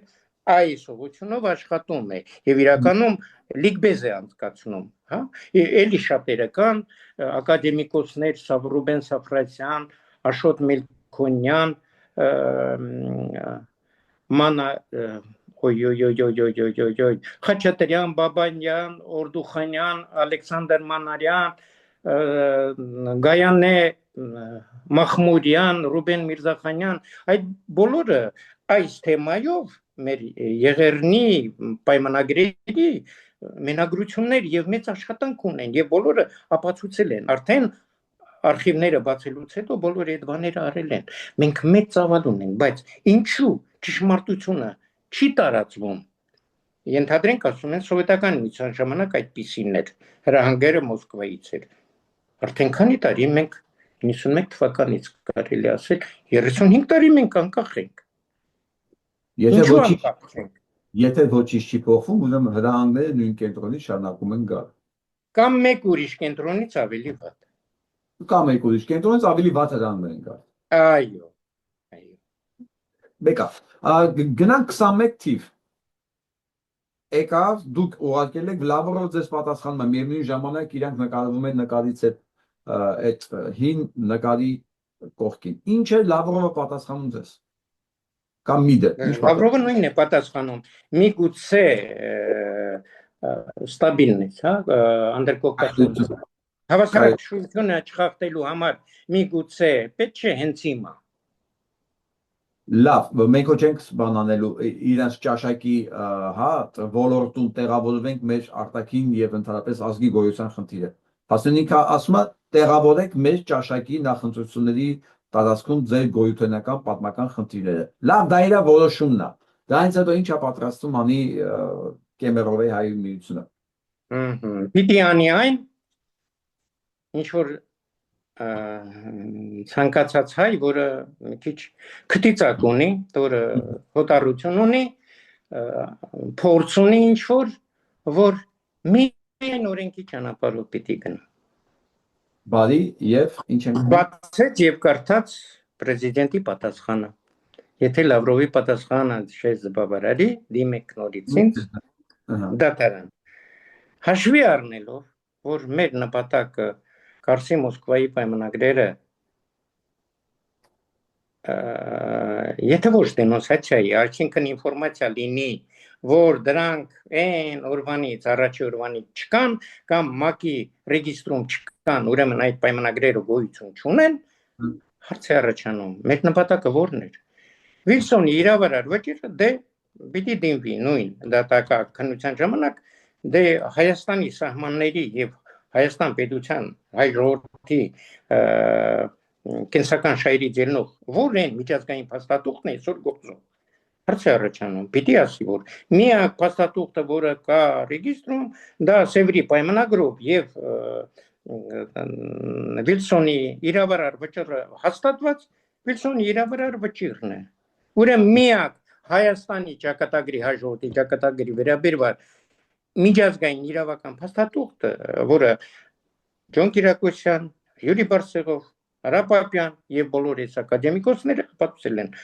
եւ շատ ուրիշներ, շատ ուրիշ այլազգիներ ապացուցել են դա, որ այդ փաստաթուղթն է եւ մենք էլ հասնելով ՄԱԿ, որտեղ պարզ կերևա, որ այդ երկու պայմանագրերը ռեգիստրում գրանցված չեն, բնականաբար օրինական միջազգային պայմանագրեր չեն, հարց է առաջանալու, իսկ ո՞րն է օրինականը։ Իհարկե կլինի Վիլսոնի իրավարար վճիռը։ Խնդրանք դատարանին, խնդրում ենք Վիլսոնի իրավարար վճիռը դնել ուժի մեջ։ Այն խնդրանքը, որը 1921 թվականին իր արչև դրել էր Պողոս Նուբար Փաշան, երբ որ Հայաստանը ուներ երկու դելեգացիա, մեկը Ավետիս Սահարոյանը, մեկը Պողոս Նուբար Փաշան, Ավետիս Սահարոյանը ամբողջ հայության կողմից եւ Գևորգ 5-րդի երաշխավորությամբ մանդատով, իսկ Ավետիս Սահարոյանը միայն դաշնակների կառավարության անունից այնպես եղավ, որ իհարկե Պողոս Նուբար Փաշան հեղինակություն էր ամբողջ աշխարհում, ամբողջ Եվրոպայում եւ ամենտեղ ինքը վարչապետն էր Եգիպտոսի, վերջապես մեծերի հետ էր նստում, Լորդ Ջորջի, Վիլսոնի բոլորի հետ նստում էր երկենում։ Նա գտնում էր, որ պետք է պահանջել, որպեսզի իրավարար վճիռը դրվի ուժի մեջ, այնտեղ հենց Սևրի պայմանագրի կնքելու ժամանակ հարց էր դրված, իսկ ով պետք է ֆինանսավորի։ Երբ որ 17 թվականին, երբ որ հայկական հարցը ուժի մեջ էր եւ առաջի անգամ շրջանառության մեջ դրվեց փետրվարի 2-ին Բալֆուրի դեկլարացիան, որը հրեական օջախի մասին էր խոսքը եւ հայկական պետության, հրեական օջախ, կուլտուրական եւ հայկական պետության, եւ նույն նիստի ժամանակ կարողանալով վիճաբանության վիճի մեջ դնել Պողոս Նուբար Փաշային եւ Ավետիս Սահարոյանին, նախորդ իհարկե Ավետիս Սահարոյանը այն մեծությունը քաշը չուներ, որպեսզի Բալֆուրի, Լորդ Ջորջի, Վիլսոնի, Կլեմանսոյի հետ շփվեր, նա միշտ միջնորդների հետ էր շփում, այսինքն ինչպես այսօր տարբեր փոքր պետությունների ղեկավարները որ գնում են այլ պետություն, այդ պետության ղեկավարների հետ միջնորդավորված շփում է, նախապատրաստում են այդ հանդիպումները ովքեր, դեսպանները, եւ դեսպանի կարծիքը դառնում է այդ պետության ղեկավարի կարծիքը։ Եվ հաշվի առնելով, որ Ավետիս Սահարոյանը միաժամանակ դաշնակցների կուսակցության ղեկավարն էր, եւ բոլոր մեր տրադիցիոն կուսակցությունները, եւ ռմկավարները, եւ հնչակները, եւ դաշնակները Եվրոպայում ունեին իրենց ներկայացուցիչները, որոնք կապ էին պահպանում դաշնակցության եւ այլ պետությունների ղեկավարի հետ, դրանք կոչվում էին մալկորմներ, հայկական ազգանունով միջնորդներ։ Եվ այդ բոլորը հետագայում հիմա է պարզվում եւ բոլորն էլ եղել են մասոնական սիոնիստական կազմակերպությունների կարկառուն դեմքեր։ Իհարկե Ավետիս Սահարոյանին ինչ պիտի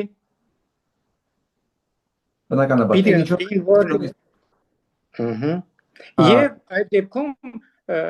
պարզ գրված է եւ Պողոս Նուբար Փաշայի եւ մյուսների հուշագրերում, որ Պողոս Նուբարը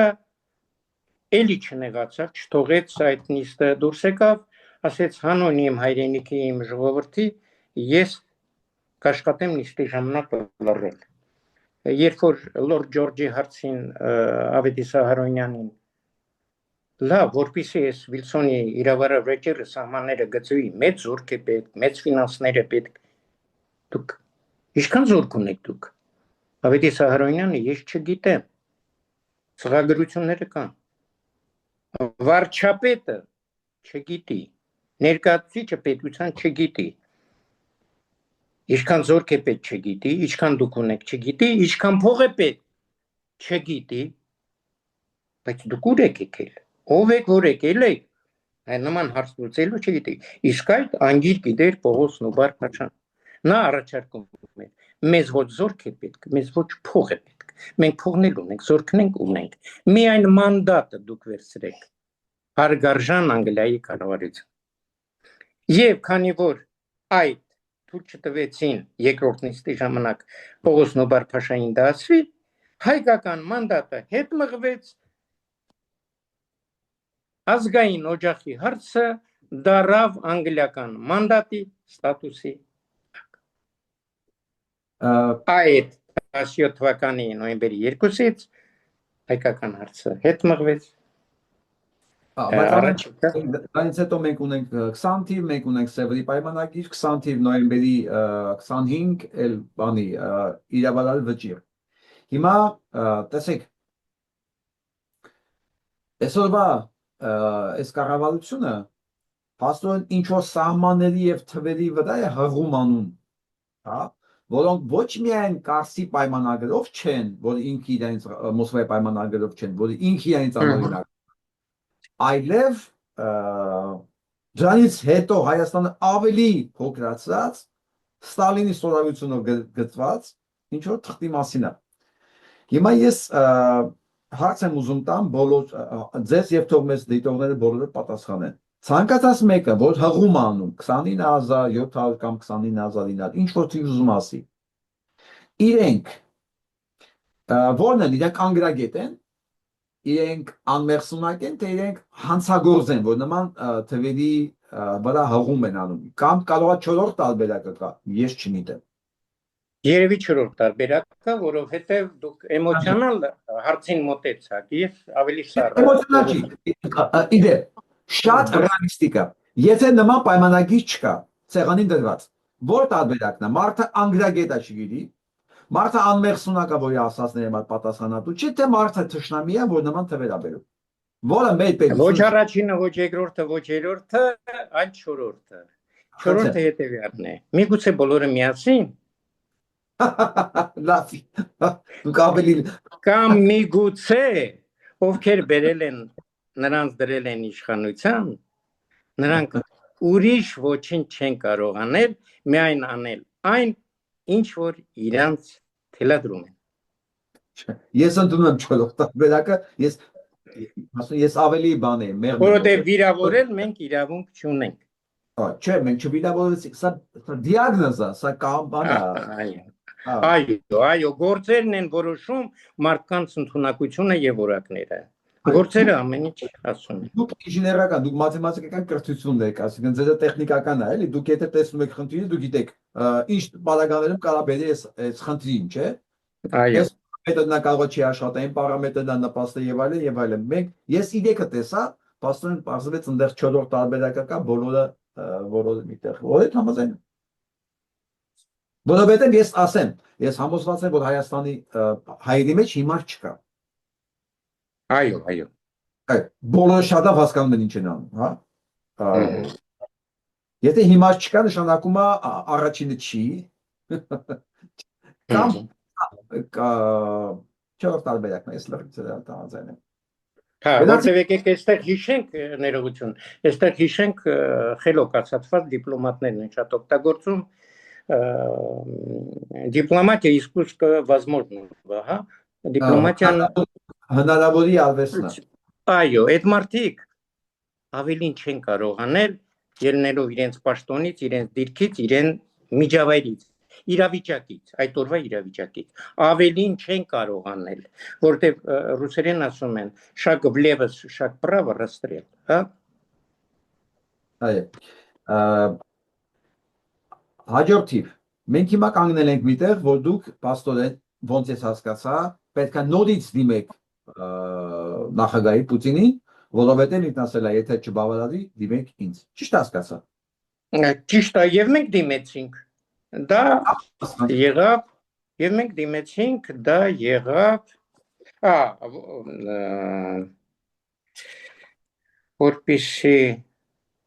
նույն թվականի օգոստոսին դիմեցինք դատարան, որպեսզի մեր նպատակը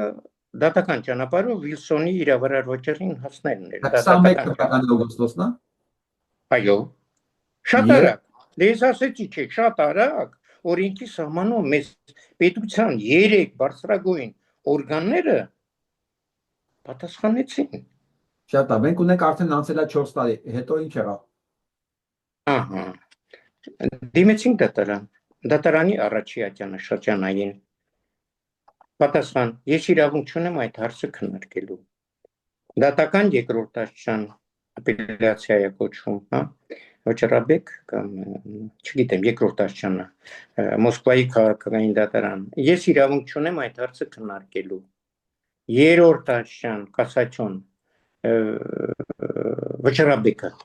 Բեկանիչը, Բեկանեց առաջի երկուսի որոշումները, հանձնարարեց առաջի երկուսին վերանայել իրենց որոշումները, հաշվի առնելով, որ լավ չեն ուսումնասիրել այդ պայմանագրերը, լավ չեն հասկացել հարցի էությունը, մեր դիմումը իրավական է, ոչ մի քաղաքական մոտեցում այդ մեր դիմում մեջ չկա, մենք մի բան ենք ուզում ասել։ Օրինական են, թե անօրինական են այդ պայմանագրերը։ Եվ շատ արդարացի որոշում կայացրեց, եւ մենք սկսեցինք արդեն ոչ թե դոփել տեղում, այլ առաջի անգամ դատարանը ըստ էության վերցրեց քննարկման, հանձնարարեց առաջի երկուսին քննարկել ըստ էությամբ, այսինքն ապացուցեց, որ մեր ամբողջ պահանջը քաղաքական չէ, որ առաջի երկու աշճանի դատարանները ասում են, նո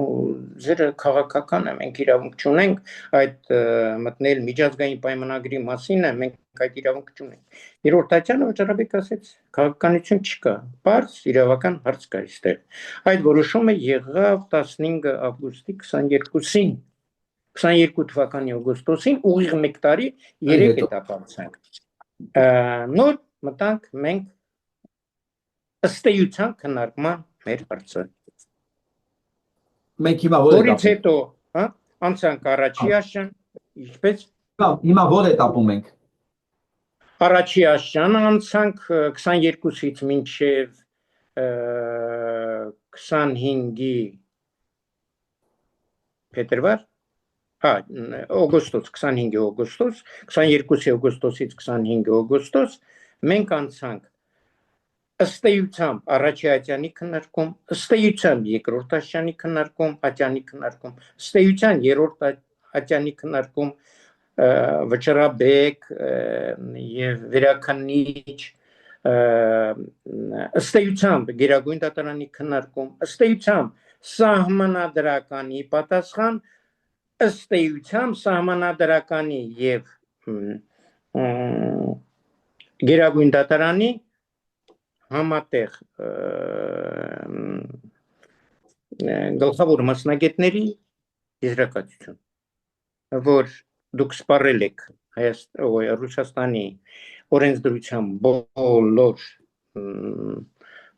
էտապները, մենք գիտենք դուք ինչի համար եք դիմում, որպեսզի անցնեք Ռուսաստանի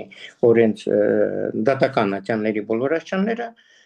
Գերագույն դատարանի որոշումը վերջնական է։ Ձեր ճանապարհը դեպի միջազգային դատարան, ՕՕՆ-ի մարդու իրավունքների դատարան ազատ է։ Շատ լավ։ Մենք համարում ենք, ասեցին, բարի ճանապարհ ձեզ։ Շատ լավ։ Ու այդ ուղղությամբ ինչ որ բան կա, աշխատանք կա, այդ։ Կա։ Պատկերացրեք, հիմա մենք ռուսական կազմակերպություն ենք հասարակական, Ռուսաստանի քաղաքացիներ ենք, մենք բայց հայ ենք,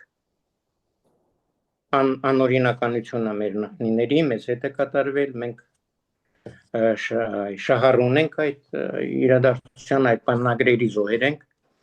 իրավունք ունենք դիմել եւ պետությունը օրենքի սահմանում մեզ հարգելով եւ օրենքները հարգելով այս ճանապարհը մենք անցանք, ոչինչ չեղավ։ Չնայած այդ ընթացքում բազմակի խոչընդոտություններ եւ հիմնականում երևացող խոչընդոտողները հայի ազգանունով, բայց նրանց հետևում կարող էին լինել այլ ազգեր, այլ ուժեր եւ այլն եւ այլն։ Չխորանանք դրա մեջ, կարևորը դա չէ, կարևորը երբ դու քո ճանապարհից չես շեղվում։ Մենք անցել ենք, չենք շեղվել, անցել ենք այդ ճանապարհը։ Մենք ստանալով ռուսական օրենսդրության այդ Անվտանգության ապահովությունը, որտեղ այս երկրում գիտենք ինչ օրենքներ աշխատում այդ օրենքի շրջանում։ Հիմա մենք դուրս են գալի միջազգային ատյան։ Նոր իրավիճակ է։ Ամբողջ համաշխարհային հայության, ամբողջ աշխարհում սփռված դիասպորաների եւ 3 միլիոնանոց պետություն ունեցող Հայաստանի անունից մեկ փոքրիկ կետ Կուսպասի հայերի միություն կարող է նման մասշտաբի հարցը բարձրացնել այնտեղ, այն բարձր համաշխարհային այդ բարձր կետում եւ ընդունվի որպես լրջության գագաթնակետ։ Ես չգիտեմ այդ հարցի պատասխանը անկեղծ, ես կուզենամ որ լինի պատասխանը այո, բայց ես այդ վստահությունը չունեմ, որ այոն իմ ասած քաշա ունենալու։ Ես չգիտեմ այս հարցի պատասխանները, որը իմ մոտ հարցանում արդեն հարց առաջանում։ Այս հարցում դուք օժանդակություն ունեք, որպեսզի ձեր ասած այդ քաշը ավելանա, լրջությունն ավելանա։ Շատ ճիշտ հարց եք տալիս եւ դրա համար, քանի որ ամբողջ ճանապարհը մենք անցել ենք ոչ ոքի վրա հույս չդնելով, շատերն են մեզ առաջարկություններ արել, շատերն են եւ բարի իմաստով եւ չարի իմաստով առաջարկություններ արել, պիտի հասկանաս ինչ է հետևում, դրա հետևում ինչ է կանգնած, եւ որպեսզի կարողանանք անցնել այս ճանապարհը, որ անցել ենք, մենք իհարկե պիտի ռուսական օրենսդրության ոչ մի նոր չպիտի խախտեինք։ Եթե որևէ մեկից, հատկապես դրսից, մենք ֆինանսական միջոցներ ստանանք, մենք հիմա այստեղ չենք ապրում։ Չէ, խոսքը ֆինանսական չի, խոսքը երևի ինֆորմացիոն կապեր եղել են, իհարկե, մենք ջունգլիներում չենք ապրում, այսօր ամեն ինչը լսվում է, խոսվում է, տարածվում է, հայտնվում է եւ ուսումնասիրել են եւ հասկացել են, որ օրենքի խախտում չի արվել։ Չի արվել մի բարձ պատճառով, որտեղ առաջինը ոչ մեկից ֆինանսական օգնություն մենք չենք խնդրել, չենք ստացել։ Ամեն ինչ արել ենք մեր միջոցների հաշվին։ Բայց շատերը ինչ որ բան են մտածում, այս աշխատանքների համար իրավաբաններ մասնակցել են այս աշխատանքին հաճույքով եւ թաթարներ, եւ ճուղաշներ, եւ բաշկիրներ, եւ հրեաներ, եւ ռուսներ, եւ գերմանացիներ, տարբեր ազգերի, բոլոր ազգերի առանց բացառությամբ իրենք են հետաքրքրություն առաջացրել եւ եկել կարելի է կարդանք տեսնենք մենք ինչով կօգնենք եւ շատերը իրականում գործնական օգնություն են ցույց տվել ճիշտ ձևակերպելու համար այդ հայցադիմումները այնպես որ այս հարցը չի կարելի ասել որ միայն նեղազգային կարելի ասել բոլոր ազգերի ներկայացուցիչների Ռուսաստանում ապրող 192 ազգերի ազգություններ են ապրում բոլորի համար էլ երբ որ խորանում են այս հարցի մեջ մեծանարդարություն են տեսնում բոլորն էլ այսինքն մարդկային հատկանիշները բոլորի մոտ կա ոչ թե գազանային այլ մարդկային եւ դա մեզ թույլ է տվել որ հասնենք այդ աշանի իսկ այս աշանի ժամանակ մենք բացի նրանից որ պիտի մեծացնենք շրջանակը որպեսզի մասսայականություն ճիշտ բառ օգտագործեցինք ներկայացություն լայն ներկայացություն որ համարվի որ այս հայցադիմումը ամբողջ ժողովրդի անունից է Պողոս Նոբար Փաշան ամբողջ աշխարհում սփռված դիասպորաներով հայ ժողովրդի անունից էր հանդիսկապի եթե դա ոնց հասնել պարոն Միրզախանյան ամենակարևոր հարցը այս բանից թվում արդեն դա է դրան ոնց եք հասնել ես ինչով ուղիղ մեկ ամիս առաջ մենք կազմակերպությունը հանդես եկավ հայտարարությունով եւ Նիդերլանդական օրագիր տարբեր թերթերում եւ Հայաստանի եւ Եվրոպայի եւ ձեր մոտ էլ տարածվեց Կեմերովոյի մարզի հայերի միության հայտարարությունը կարդամ միգուցե Կեմերովոյի մարզային հասարակական կազմակերպությունը Կեմերվայի մարզի հայերի միությունը դիմել է Ռուսաստանի Դաշնության բարձրագույն ղեկավարությանը, նախագահին, Դումային եւ Սովետ Ֆեդերացիային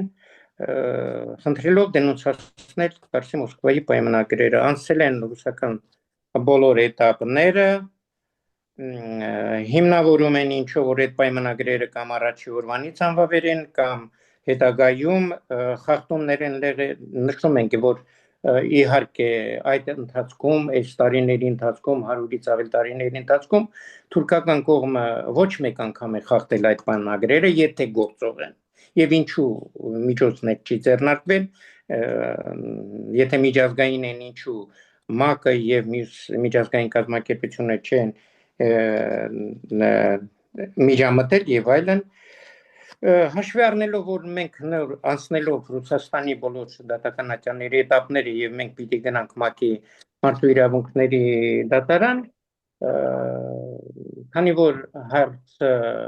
միայն Կեմերովայի մարզի մի խումբ հայերի հարց չի սա, առաջարկում ենք բոլոր հայկական հասարակական կազմակերպություններին, առաջի հերթին բոլոր 100-ամյա տրադիցիայով 150-ամյա մեր 3 քաղաքական կուսակցություններին, ցանկացած Հայաստանի հասարակական կազմակերպության, ցանկացած Սփյուռքի հասարակական կազմակերպությունների միանալ մեր հաջորդ էտապին, ոնի հայցադիմումի տակ ոչ թե լինի մեկ ստորագրություն, ընդոնով թող լինի 1000 ստորագրություն կամ լինի մինիմում 2 ստորագրություն։ Շատ լավ, ես ուզում եմ ճշտող հարց տամ, ոնց մարդիկ գտնեն, որտեղ միանան այդ ստորագրությանը։ Ոնց մարդիկ մենք մեր հայտարարության մեջ մեր տվյալները տվել ենք, մեր ռեկվիզիտները ինտերնետում կա, ամենտեղ կա, մեր գրանցված օրինական հասարակական կազմակերպություն ենք։ Ահա, լավ, ասենք դա էլեկտրոնային լինք կա, որ ես ասեմ դնեմ նկարագրությունների բաժնում, որ մարդիկ մտնեն, տեղից գտնեն ձեզ, թե ուղղակի Google-ում գտնեն, Google-ով գտնեն ձեզ, ոնց գտնեն։ Ճիշտը ոնց։ Ճիշտ հարց եք տալի, այն թերթերը, ամսագրերը եւ ինտերնետ, ովքեր ուղարկել են, գոնե նրանց կարող են գրել, որ մենք ուզում ենք մասնակցել։ Որտեղ նրանց, որ մենք դիմել ենք, իրենք տպագրել են, նրանք այդ ինֆորմացիան հավաքում են։ Շատերը ողջունում են, բայց առաջարկություն չկա։ Եվ ավելի հաշվի առնելով, որ մենք ասում են, на Бога надейся, сам не плешай, ասու վրա դու հավատա, թե հույս դիր, բայց դու ինքդ պարապ մի մնա։ Ես մեկ ամիս առաջ գնացի Հայաստան հատուկ այդ նպատակով, որպեսզի բոլոր կազմակերպություններին կլոր սեղանների ժամանակ, հանդիպումների ժամանակ բոլոր ասված հասարակական կազմակերպություններին այդ բարձրացրեցին։ Չնայած բոլորը գիտեն այդ մասին, որ հայտարարությունն էլ կա եւ առաջարկում ենք բոլորին միանալ։ Եվ ամեն անգամ ասում ենք, թող վերջին ստորագրողը մենք լինենք, կամ ուզում եք մեջտեղը մենք լինենք։ Բոլորը ստանալու են հավասար իրավունքներ։ Սա երկու հարց է լուծում։ Ռուսաստանի սահմանում գիտեք, որ անցել ենք այդ դժվար ճանապարհը, բայց մենք ձեզ հետ զրուցում ենք։ Ինչ հավանականություն կա, որ մեկ ստորագրությունով հասնի այնտեղ, որտեղ լուրջ հարցերում, լուրջ միջոցառումների հարցերի մեջ ավելի շահագրգռված են ճիշտ իմանալ ոչ թե բարեկամները, այլ թշնամիները։ Ինչ իմանաս ինչ կլինի, որ մեկ ստորագրությունով գնաց, չկա մարդը, չկա հայցը։ Եթե եղավ 2 ստորագրություն, գոնե մեկը կմնա։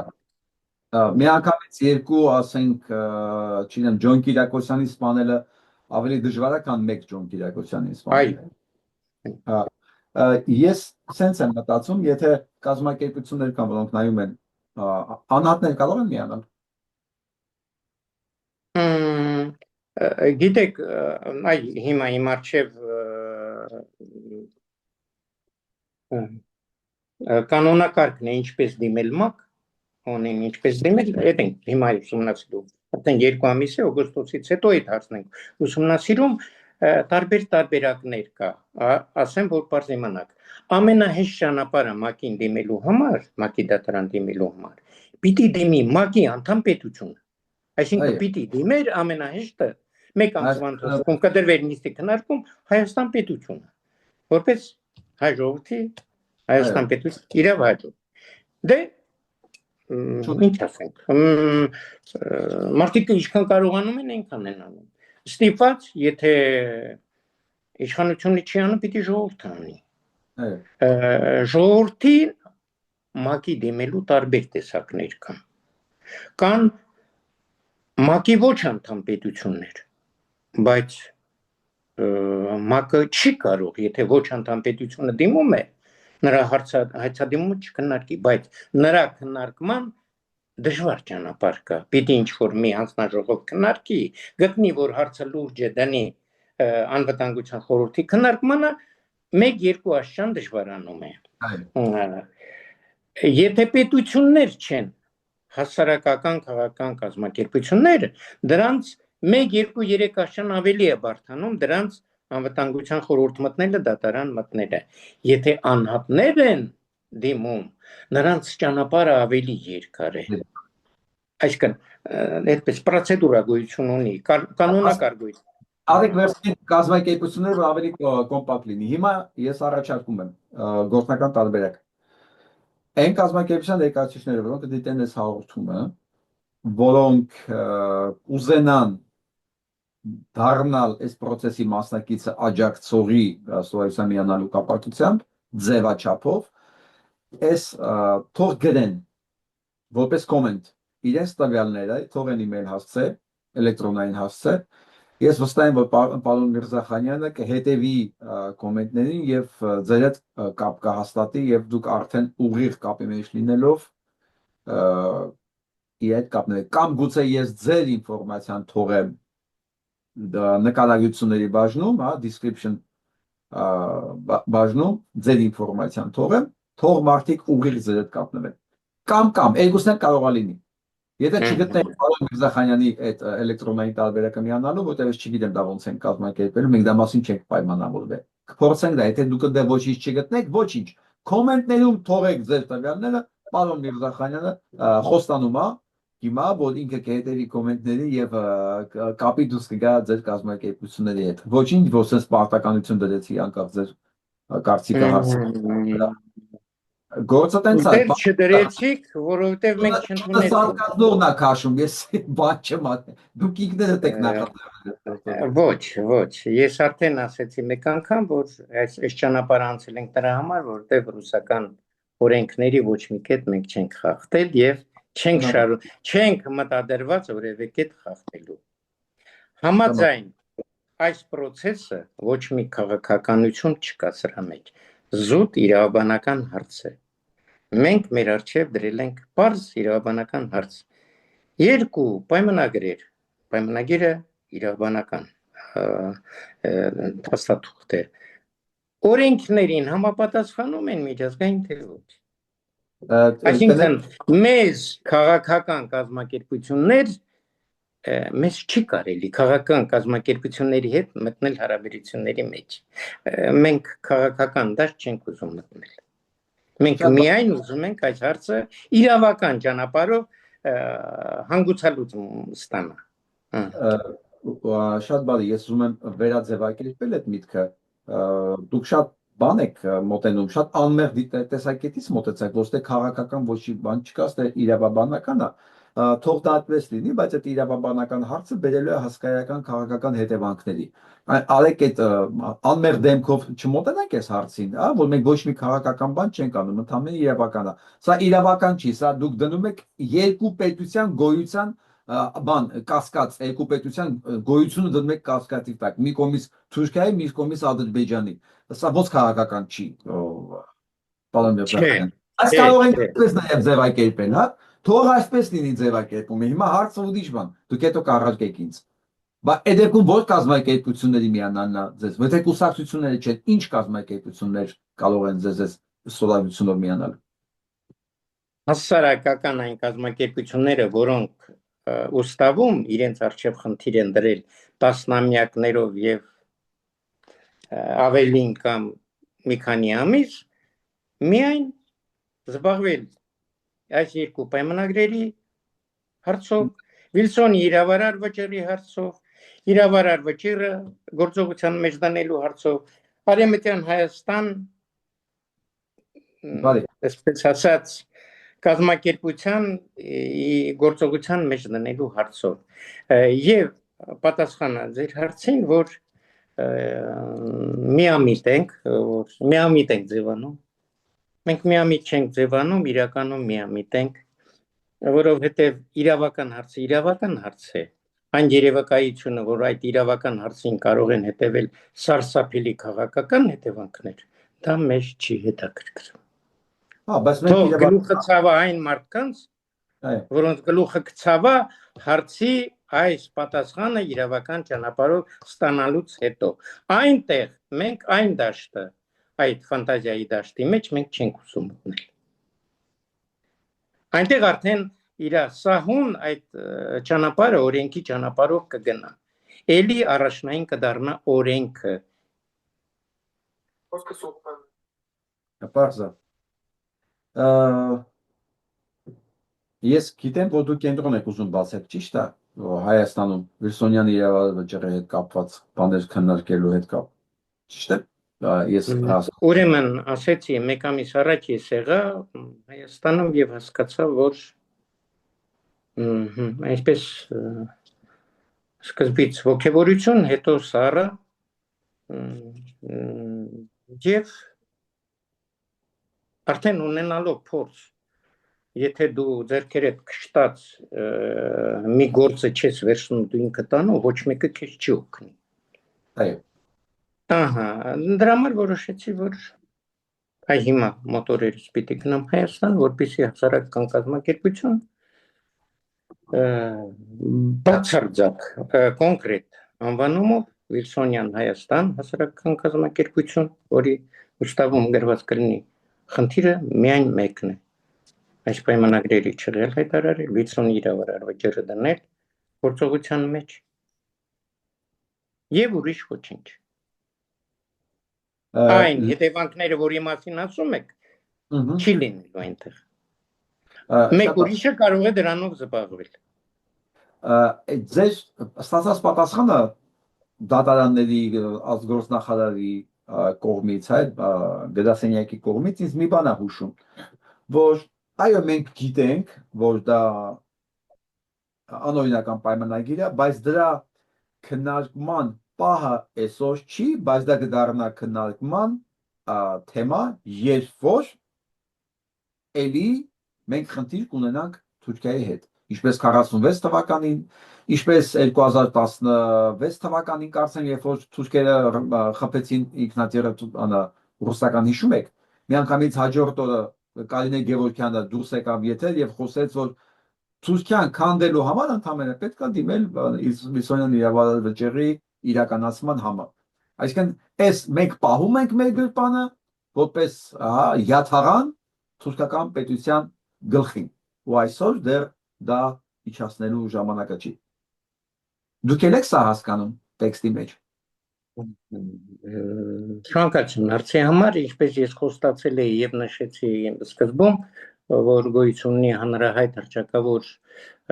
ժուրնալիստ եւ վերլուծաբան Ալեքսանդր Միս, հրեա Անգլիայում ապրող տաղանդավոր, որի դեռ 18 թվականին գրեց հանրաճանաչ մի հոդված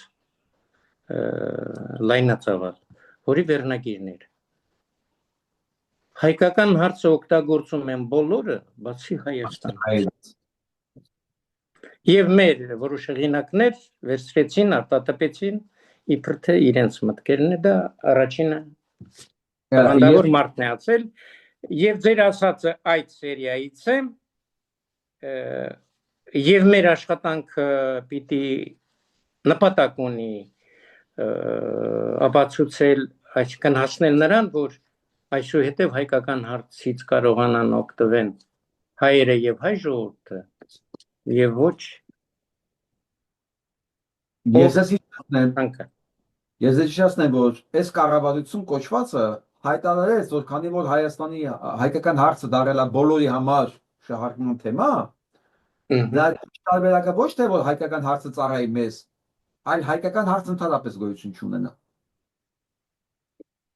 Նորից ես ուզում եմ կրկնել, որ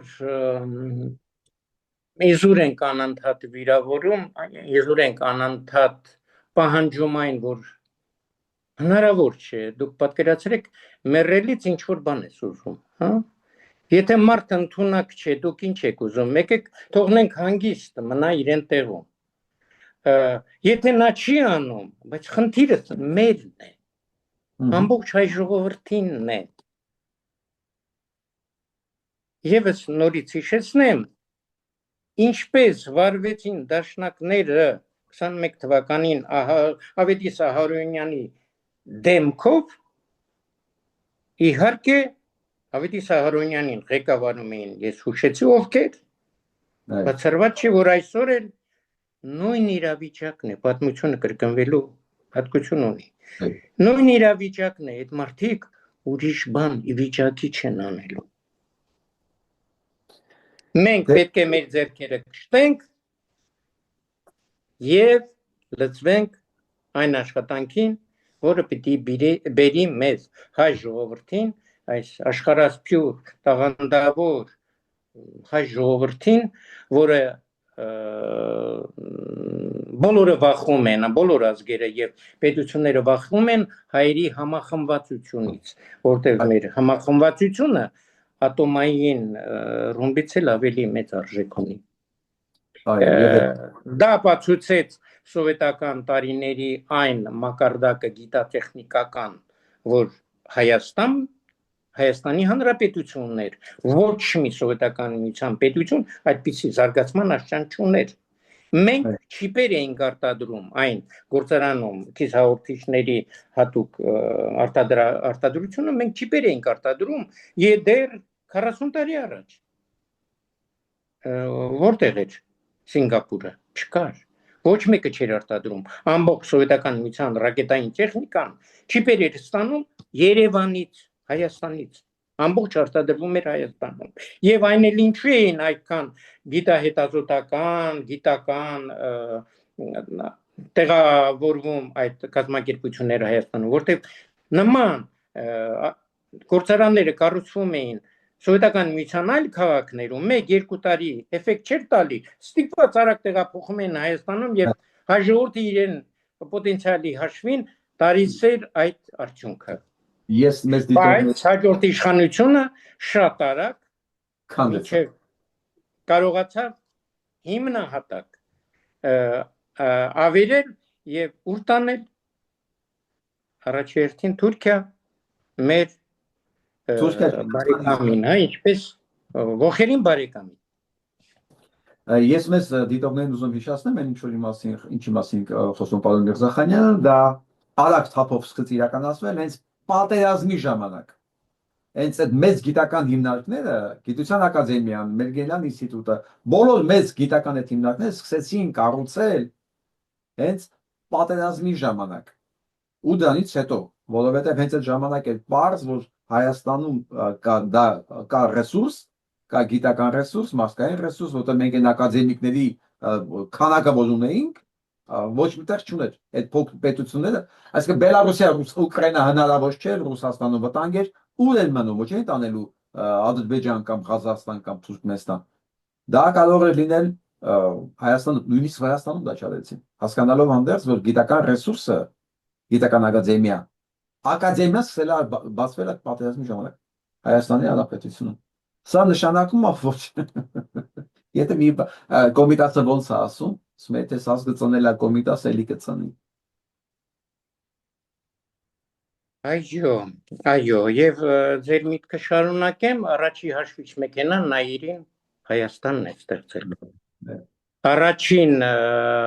դիսպեչերական էլեկտրոէներգիայի առաջին կոմպլեքս դիսպեչերական պունկտը Երևանն է ստեղծել։ Այն ինստիտուտը, որտեղ ես էի աշխատում, որտեղ հիմա այսօր գտնվում է Տաշիր կազմակերպությունը էներգետիկայի։ Դա համամիութենական խոշոր գիտահետազոտական էներգետիկայի ինստիտուտ էր։ Ատոմակայանի բոլոր ատոմակայանների դիսպեչերսկի պունկտերը, պատստանցիաների մյուսի զաշիտաների ավտոմատիկան այդտեղ էր արտադրվում, որը այսօր մեն օֆիս է։ Եվ նպատակն էր, որպեսզի առաջի հերթին, որ առաջի իշխանությունը Հայաստանի պիտի մաքրի ամբողջ գիտական պոտենցիալը։ Եվ այդպես էլ արեցին։ Եթե թույլ տաք, ես կուզենայի, արդեն ասեցի, որ այդ կազմակերպություն հասարակական, որ պիտի ստեղծեն, միայն պիտի կոչվի Վիլսոնյան Հայաստան, մենք պարզումակուր ենք հանդես գալիս, որ մեր նպատակը դա է լինելու, և գիտենք, դեռ 150 տարի է գնում է մեծ խաղ, այսպես ասած անգլոսաքսոնյան և այլ պետությունների մեջ հակադրությունները, և մենք այդ հակադրությունների զոհն ենք, այսօր Հայաստանը գտնվում է գեոստրատեգիական, երևի կարելի ասել խաչմերուկում, ոչ թե ճանապարհին, այլ խաչմերուկում, իրականում խաչմերուկով են այդ շահերը համախմբվում, և կուզենայի մեծ շնորհակալություն ձեր աուդիտորիայի միջոցով հաղորդել մեծագույն հայասեր Ուդրո Վիլսոնի, չնայած այդ ժամանակ արդեն ասեցինք, սիոնիստական մասոնական կազմակերպությունները այդ որ ասում են սենատը չհստատեց Վիլսոնի իրավավճիռը, դա սուտ է, սենատում հարցը դրված էր ֆինանսավորման հարց, և սենատները միայն ֆինանսավորման հարց են քննարկում, Վիլսոնի իրավարար վճիռը ոչ ոք չէր կարող մերժել և այլն, վճիռը եղել է, կա և մնում է, ուղղակի հարց է դրված, սենատը Ամերիկան պիտի ֆինանսավորի Հայաստանի այդ սահմանները գծելը և սահմանափակումներ աները։ Այստեղ էլ են մանիպուլացնում, ասում են սենատը չի հաստատել, չի հաստատել ֆինանսավորումը, չի հաստատել ֆինանսավորումը, բայց չէ կարա որոշումը չեղարկեր, այսպես բառերի վրա մանիպուլացնում են, դե ոչ չասես սադիկաները, մտածելով, որ ես հիմա ասեցի, լղոզեցի գնաց, ոչ, ովքեր հետաքրքրված են թեմայով, ոչ թե չի հաստատել, ինչպես պարզաբանում ապարում Միրզախանյանը, ֆինանսավորումը մերժելա, որ դա չի Սենատի գործը ֆինանսավորումն է, սենատը ուրիշ ֆունկցիա չունի, շնորհակալություն պարզաբանման։ Ֆինանսներ բաժանելն է սենատը և մեծ հայասեր Ֆրիտոֆ Նանսենի, եթե չլիներ Ֆրիտոֆ Նանսենը, մենք 300,000, կես միլիոն որբեր, երեխաներ, կանայք չէինք ունենա, չէին տեղափոխվի Արևմտյան Հայաստան, չէին տեղափոխվի Եվրոպական և Ամերիկա, որտեղ միակ մարդն էր, որը ՄԱԿ-ի մանդատով, Ազգերի լիգայի մանդատով կարող էր ուներ բլանկներ, կարող էր անազգանունը հայի գրել և ցանկացած իշխանության պետության համար դա դառնում էր արդեն անցաթուղթ և ապաստարանի վկայական։ Ես չեմ կարող չնշել մեծ հայ անգնահատելի ծառայությունը Պողոս Նուբար-փաշայի, որը հենց այն ժամանակ ասում էր մեզ փող պետք չի, մեզ բանակ պետք չի, մենք ամեն ինչը կանենք, եթե իրեն տարբերակ մոտեցումը լիներ Սևրի պայմանագրի քննարկման ժամանակ, այսօր Հայաստանը կլիներ արևմտյան և արևելյան երկուսը իրար հետ։ Իհարկե, Վուդրո Վիլսոնը, որ այդ որոշումը կայացրել է, դե պարզ է, պրեզիդենտի ժամանակ էլ չունի, որպեսզի այդ զբաղվի իրավաբանական հարցերով, փաստաթղթերի կազմելով և քարտեզագրությունով, կազմակերպչական աշխատանքներով, դիստերին, սենատին, Սևրի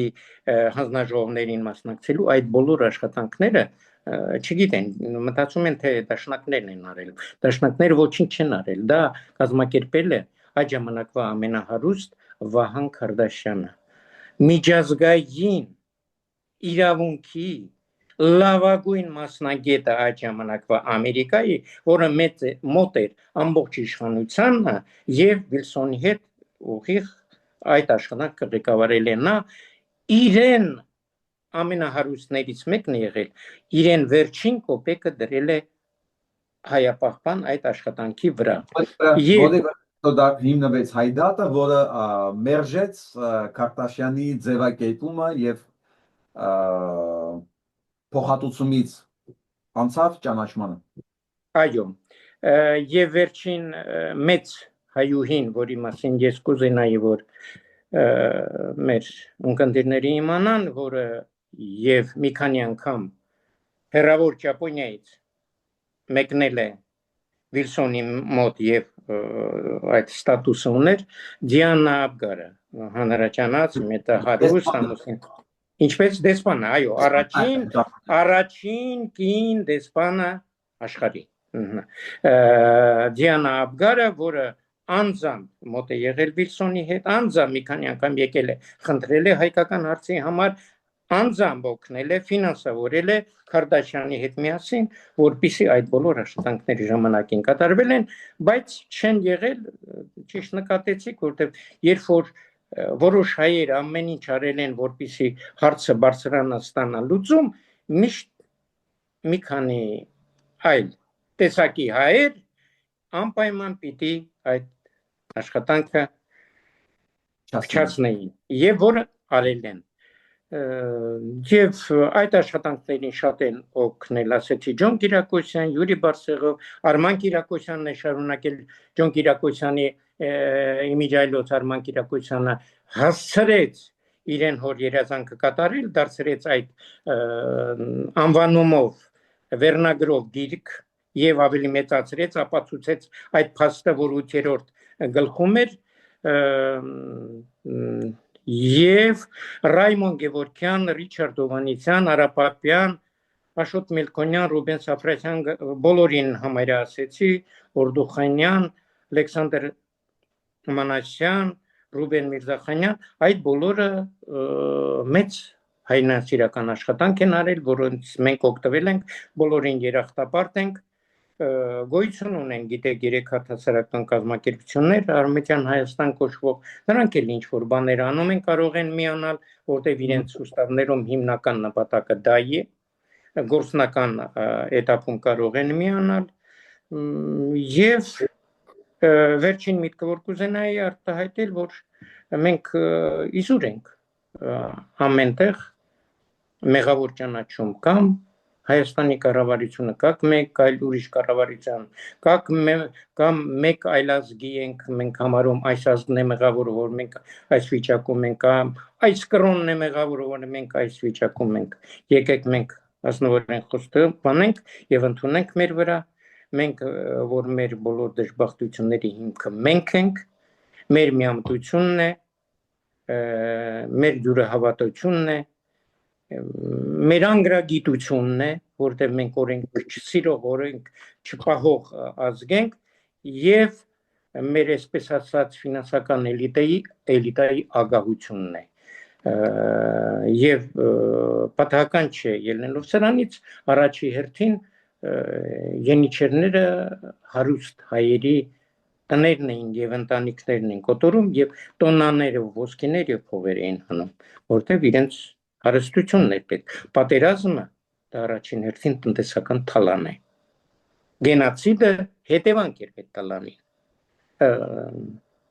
սապրավաժդենիա համատեղվեց այդ թալանի հետ միացին շնորհակալ եմ ձեզ մենք արդեն մոտ 2 ժամ խոսում ենք իմիջիայլոց պարոն Միրզախանյան ես չգիտեմ դուք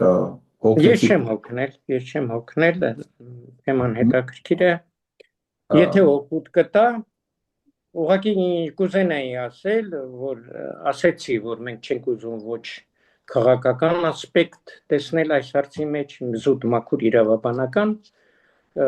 եւ չենք ուզենա, որպեսզի շատ կազմակերպությունների հետ, որ եթե կուզենան արձագանքեն, կուզենան միանան, որպեսզի մեր մեջ ուղիղ կապի մեջ մտնեին, որովհետեւ ոչ միայն բարի ցանկությունով այլ նաև մարդիկ կլինեն որ չար ցանկությունով կուզենան որպեսզի վարքաբեկեն նման ձայնագրություններ եւ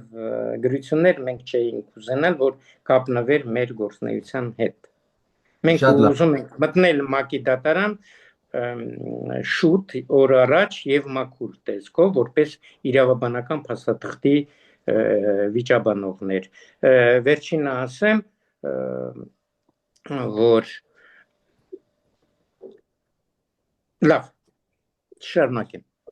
Դուք ասեք։ Շնորհակալություն չէ, ասելու բան չկա։ Դե ֆիլտրներ պետքա դրվի անպայման, որովհետև եթե միտեղ կա գործ, անպայման կլինեն մարդիկ, որ կուզենան ոչ միայն օգնել, այլև նաև խանգարել, դե հենց ֆիլտրներն են դրա համար են։ Մեր կենսափորձներն հենց դրա համար է, որ պետքա մեզ հուշի, որտեղ ում բացասական գործունեությունը ինչպես կարելի է ուղղակի սահմանափակել կամ դադարեցնել միանգամից։ Ես իմ ամբողջ ժամանակով, ռեսուրսներով կանացեմ ձեզ կողքին, պատրաստ եմ ամեն ինչը օժանդակել։ Հուսով եմ ձեր այցելությունը Երևան եւ նոր կազմակերպություն ստեղծելը կհաջողվի եւ դուք կգտնեք բավարար չափով մասնավորապես երիտասարդ եւ նաեւ փորձառու մասնագետներ, որոնք